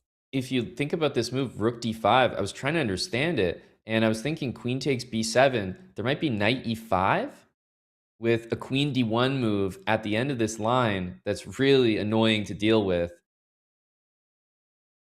Yeah, I was thinking rook. I guess rook takes e5. Rook e5. Yep. And then you're just winning on f4 at the end. Oh, that's kind of very incredible. forcing. That's exactly what Duda has to avoid. Oh man, they played a bunch of moves here. And they had a lot of time, so these are some quick moves. Rook e8 from Magnus. Every single pawn. By the way, did he just lose 4 pawns? 4 pawns in 10 seconds. It's a record. We wouldn't analyze so heavily if they were in time trouble, but they just like played immediately here. I mean, Duda has a minute and a half. It feels like Magnus has just altered his strategy from hunting for the best moves to appreciating that he doesn't enjoy his position, and he's just trying to put clock pressure on Duda because there's no explanation for losing 4 pawns on the queen side in a span of 10 to 15 seconds. No, that was like both guys got really hyper for a moment. G4. Okay. You know what, I'm on this move, king G1. Maybe now we could play it. Yep. Move the king, maybe reroute the knight to G3, find some stability. And that stability to me is the knight on E4. If we can get the knights tethered, it supports F6 long term. You can always argue that the position's easier to play, even though you're down the exchange, because with the queens on the board, Magnus's queen has to be nearby to avoid some sort of queen penetration and mating ideas. So Knight yes, E5. Ooh, queen. I mean, knight E5 guards everything, so immediately tempting. Magnus is calculating. He's saying it's okay, Mon. If you move your knight out of the way, rook c5 holds everything together. It's one of those positions that you almost laugh as white, like how is everything being held together? But it just is. Okay, g3 being the best move. Let's see what kind of form Magnus is in today. That's not easy to find. This knight b7 Not questions the rook. Rook d5, maybe you play c4. Magnus gives back the material, doesn't spot g3, and all of a sudden, material equality, except for that extra 47 pawn. seconds. Eric, it's all about the time. I think Magnus has made this decision since a while back that he's focused on the clock, and he's just going to say, you know, it's one thing to win material back. It's another thing to actually beat me. With 35 seconds, he can't even find a move here. And yeah, and he's threatening g3. So Duda has to find a move. This is a crazy good find him on g3. He's going to play queen f4 and say that he's not getting mated. I mean, this is a wild position, but you know what? He wants to hang on to the f pawn. Queen f4 or queen here. Okay, but he does have checks now. 26 seconds, but he's got some checks on the back rank with that f6 pawn as well. Not to mention queen h6 6. If you check everywhere, there's no queen g7 mate. So that could be the difference maker. Queen h5, there would be Nice checkmate find. on g7. That's right. That's right. The G7 square. Wow, what a find by Magnus. Duda can't perpetual here. No, he But there's can't. mate I on the mean, board if he doesn't yeah. do it. Well, he might, but it's effectively a, yeah, he's going to offer the queens, but Magnus is, he actually has to lose this game. His opponent with 12.4 seconds. He's going to need to lose. Duda knows this is the longest shot and just almost impossible. This has been a crazy game because we were looking at some queen sacrifices, and Duda is going to be thinking about this for a while. It felt like Magnus was dead for a few moments. It certainly did, and it'd be so interesting to see that imbalance play out. Queen for a couple of pieces. He, I think, elected not to do it. Maybe he didn't like it even for himself, but I wonder how confident Magnus would have been in that position, because I think it was clear he didn't mean to get there, but he wasn't that upset with the prospect. Now, what do we need to do for Duda? He needs to win to tie the match. He's got to pre-move everything and win the rook. Somehow pre-move everything, because he's only got 8.4 seconds, 84 moves, and somehow win the rook at the same time. Yeah, it's He's starting with pre-move. impossible. Well, almost pre-move, semi-pre-move. He's hovering. Hovering. And Probably not going to be enough, but he's trying. Yep, as he should. There's the pre-move. 2.6 seconds. Yeah, Magnus would have to self-mate. That's just not enough here. And that's going to be a win on time. He's got that smirk on his face, getting it done on the clock. But that was an exciting game, a combative game. And I think Eric Duda just kind of lost some steam at the end there. His calculation, he wanted to trap that queen. He wanted to get it done tactically. He just could not find a way. So frustrating. That is what Grandmaster Magnus Carlsen for Team Liquid does to his opponents. He frustrates them and he wins in the grand final reset. And that is your chess.com Open champion. Duda got the position he wanted for this, the match situation, and that's easier said than done. What a crazy last game with that queen. All it needed was one square to survive, and Magnus really maximized that. But yeah, what a match. Duda and Carlsen has been really fun to commentate, because those sharp positions that the players have been entering, Duda felt like, today and even in the previous match, he was up to task. Just missing that final touch, even in this game, of like the breakthrough. But I'm sure if we get to speak to Magnus, I'm not sure we will. Hopefully, we will get to. Yeah, I'm really curious about what he thought about Duda's play and the positions, because it felt like that was a very, very difficult pairing for him based on the games. That's exactly right. Magnus, surely, as most players are, will be critical of his own play. But you mentioned he loves a fight, and I think that was an incredibly, almost exciting fight for Magnus. He tried so many different openings. He knew he had some kind of tricky positions, but he got it done using all weapons available, the clock at the end, and just picking a safe path forward. So Magnus Carlsen is the winner of the chess.com Open. He will be joining for an interview just after this. And as we take a break, we'll let the people watching know about Neuro. And, chess is obviously won in the final seconds of the scramble, as you just saw there by Grandmaster Magnus Carlsen. Mental fatigue is the quickest way to a blunder. Neuro energy and focus provides that calm, steady boost of energy to maintain clarity from the opening through to the end game. There's currently a 20% discount available. It's the largest site-wide discount ever released for the chess.com community. You guys can use code CHESS20 at go.chess.com/neuro, or click that pinned link in the chat to claim the discount and try it for yourself. We'll take a break, but don't go anywhere. An interview with the winner of the chess.com Open, Grandmaster Magnus Carlsen, coming up next.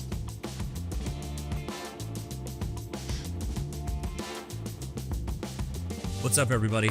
I'm here on behalf of one of our newest partners, Neuro.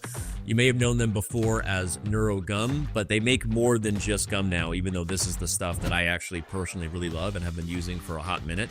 natural caffeine, B vitamins, theanine, stuff that is good for you when you're looking to avoid that second cup of coffee. Now they also have Neuro Mints for calm and clarity. Also only natural ingredients. They use GABA, vitamin D, all kinds of good stuff that you like putting in your body if you're looking for natural ways to bring up your energy and maybe calm down and get that clarity you need toward the end of the day. There's sleep and recharge. There's all kinds of small mint packets. But like I said, I really do love the Energy and Focus Gum. I use it in the afternoon. Pop one. Sometimes I really need that extra energy. Either way, hope you give them a chance. Use the command Neuro if you happen to be watching this during one of our shows. Otherwise, go to neurogum.com. Check them out today on behalf of Chess, and we'll see you around on chess.com.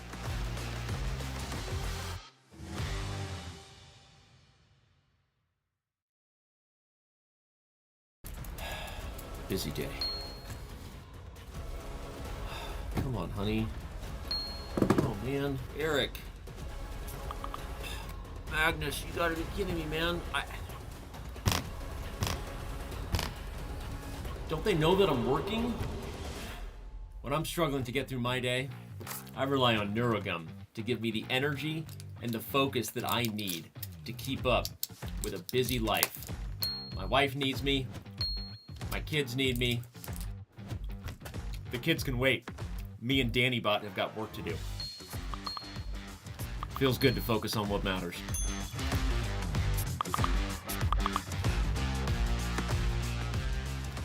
Folks, have you ever looked at me and thought, oh my gosh, he's so handsome? Thanks. It's probably the glasses. You see, I've worn glasses for most of my life, and in recent years, I've been wearing Zenni. Zennis are affordable, reliable, and they offer thousands of options. Also, nowadays, most of us spend hours staring at a screen, whether big or small. So I add blocks, which are Zenni's blue light blocking glasses. And remember to get your eyes checked regularly and avoid straining them for too long. But as far as glasses go, I love my Zennis, and you can try some today at zenni.com/chess. And maybe you too will look as handsome in yours as I do in mine.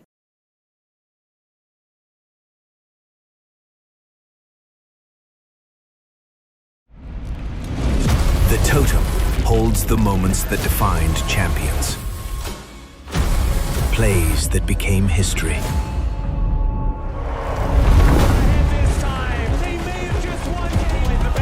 Does absolutely nothing. The old horn! BB's a dog! Across years, across games, across the world. The roar of the crowd. The winning play. The heartbreak. Moments that turned players into champions. Trying to be feeding through here. He gets through. Moments that never fade. Is it going to be good? Yes, it is! And Weibo will... As echoes of the past grow distant, the next chapter begins. A new challenge unfolds. Who will define history? Who will rise above?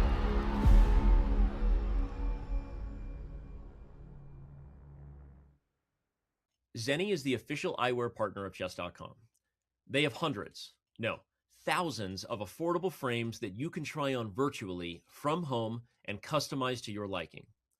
I personally use their blue light blocking glasses every single day, especially in the afternoon when the workday gets long and I know I'm going to be putting in the extra hours of screen time staring at chess while I lose one bullet game after another. But okay, you might not be losing as many bullet games as me, but you definitely need to protect your eyes just as much as anyone else. So consider heading over to Zenni and use the promo code CHESS to save 15% on any pair of glasses.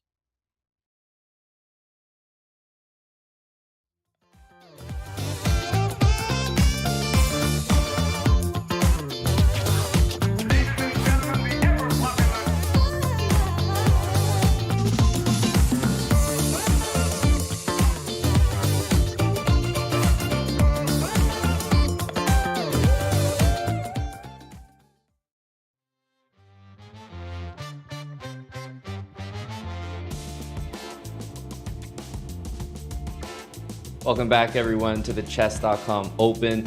Myself and Eric joined by the winner and Grandmaster Magnus Carlsen. We'll start by saying congratulations, but you almost played Duda as much as you played any other opponent in this event. So start by asking you what you thought of the many matches and the many results that you guys had.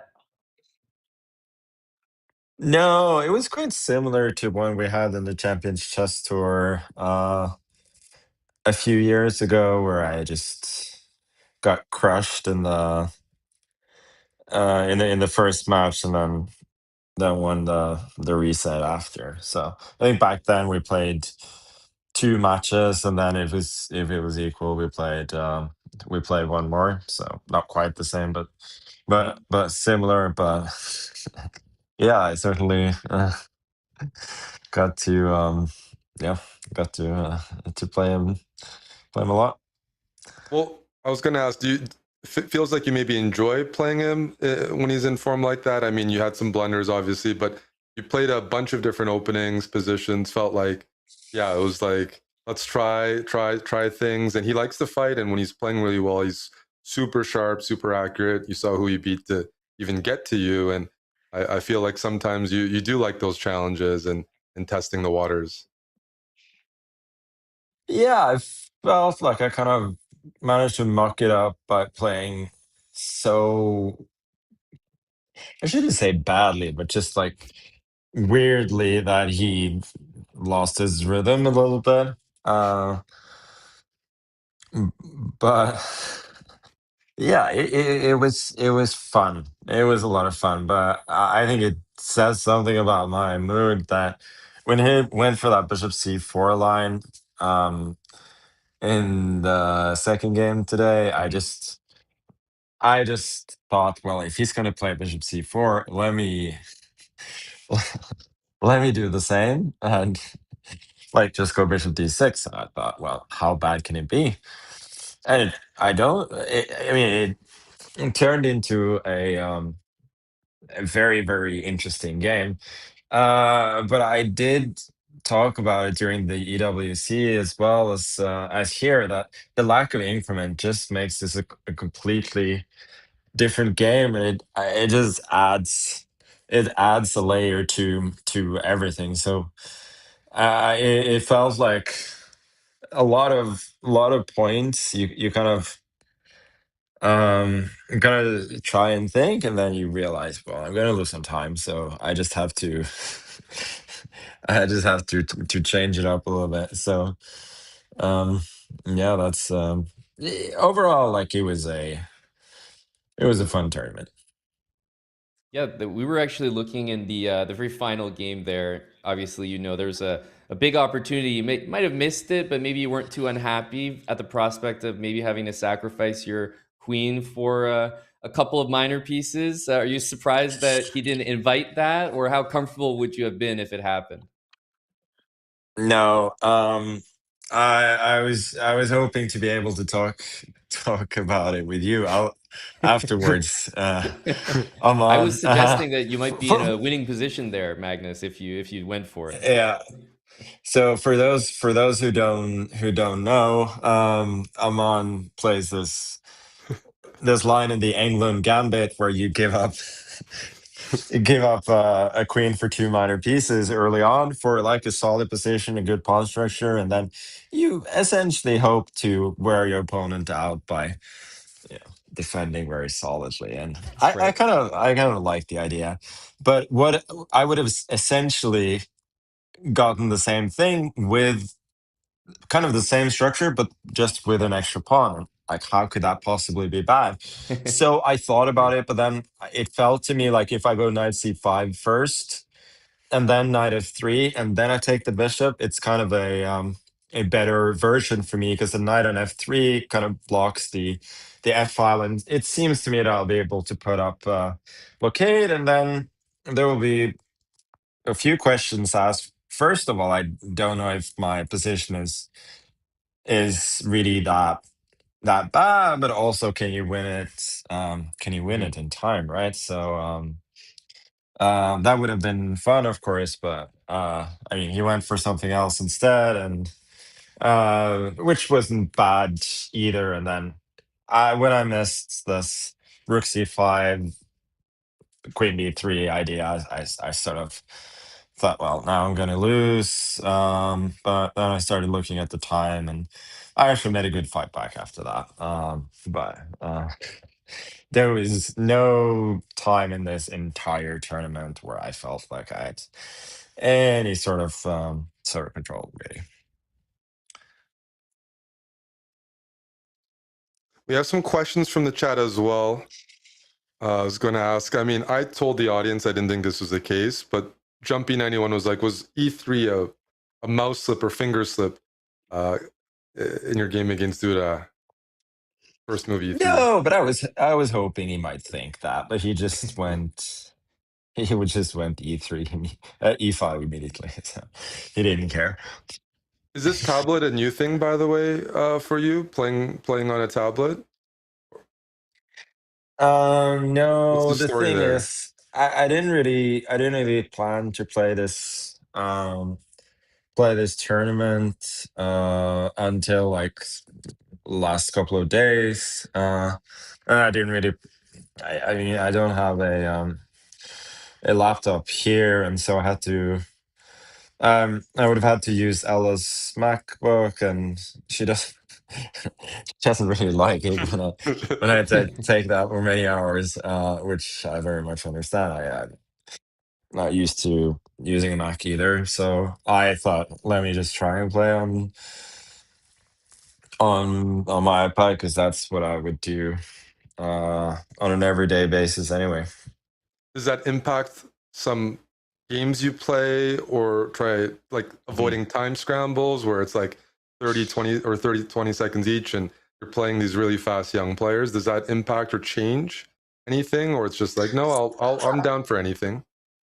Yeah, a little bit, but generally in EWC as well, like I very rarely got super far down on time. I think there was only once in that fourth game against Lazovic where we had kind of similar time. But like first of all, it was Rook versus Bishop where you kind of generally get flagged anyway because Right. it's harder to pre-move with a Bishop. But yeah, with my kind of limited fighting skills on even more limited on the tablet. There was no chance, but overall I don't think it changes my equity a whole lot, to be honest. Mm-hmm. You don't have a Well, computer there, but you probably have golf yeah, clubs, I'm guessing. that's You right. got your it's golf. Yeah. Yeah, I do, and my wife is getting into it as well. Like she's got a beautiful golf swing, so we're having a good time. Oh, yeah, that's what I got to work on. Amon, we had some more questions, I'm guessing.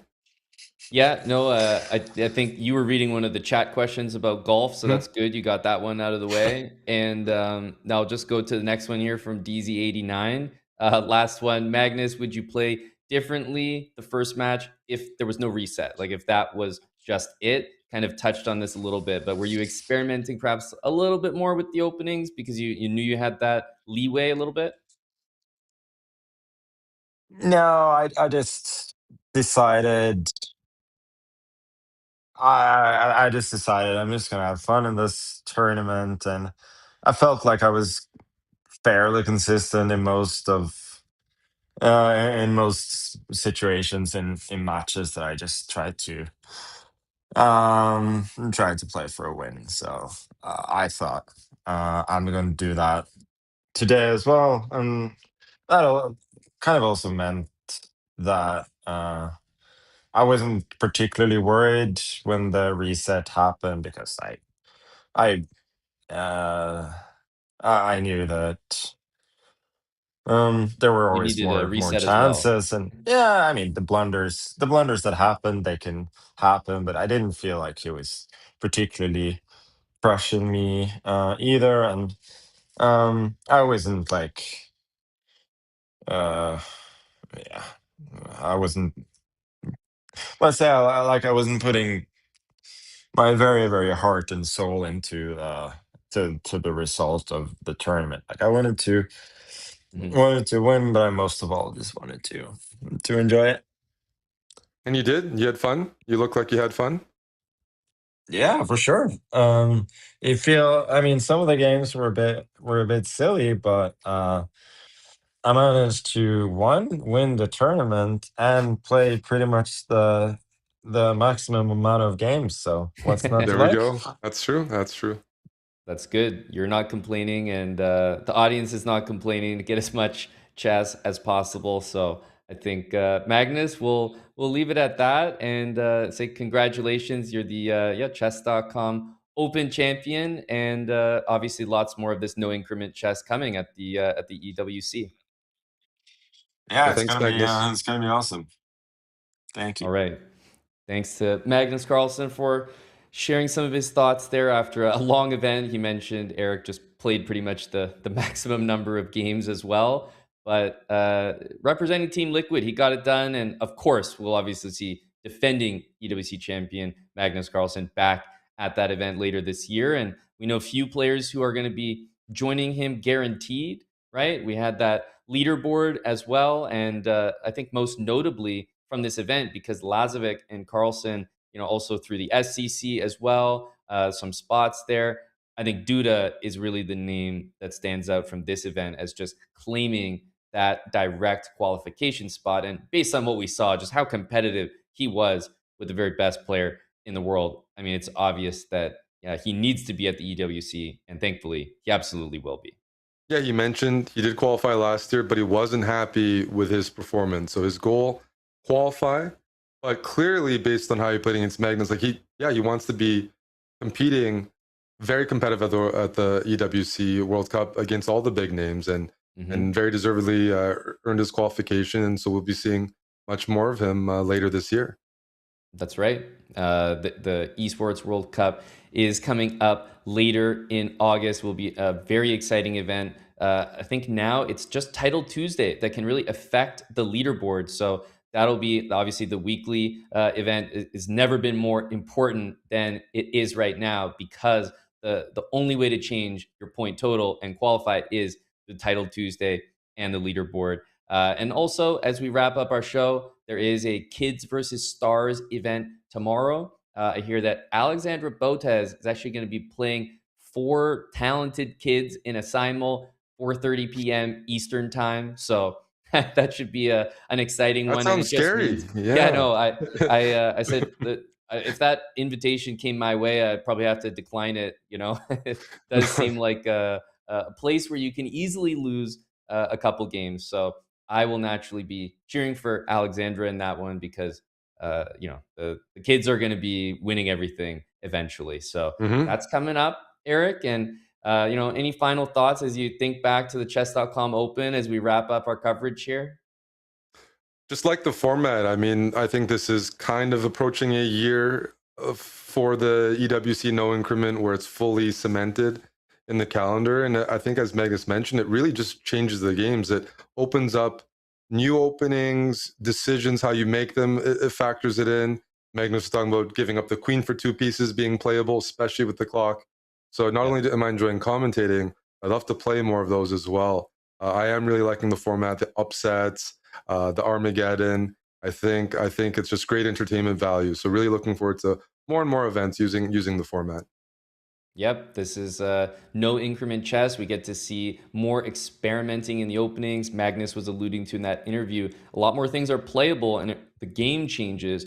The positions you're willing to accept change because there's no increment. So you're not going to be able to play everything perfectly, and it's an adjustment period as the players start to get used to this, as it becomes more mainstream and more of these events. So we look forward to bringing everyone here all of the action when that does happen. So thanks to everyone for tuning in for all 4 days of coverage. On behalf of myself and Grandmaster Eric Hansen for the Chess Bras, we are out, over and done with. Thanks to the producers, the chat, the mods, and we will see you guys at the next big event, and of course, more no increment chess at the EWC in August. Bye for now, everybody. Bye, everyone.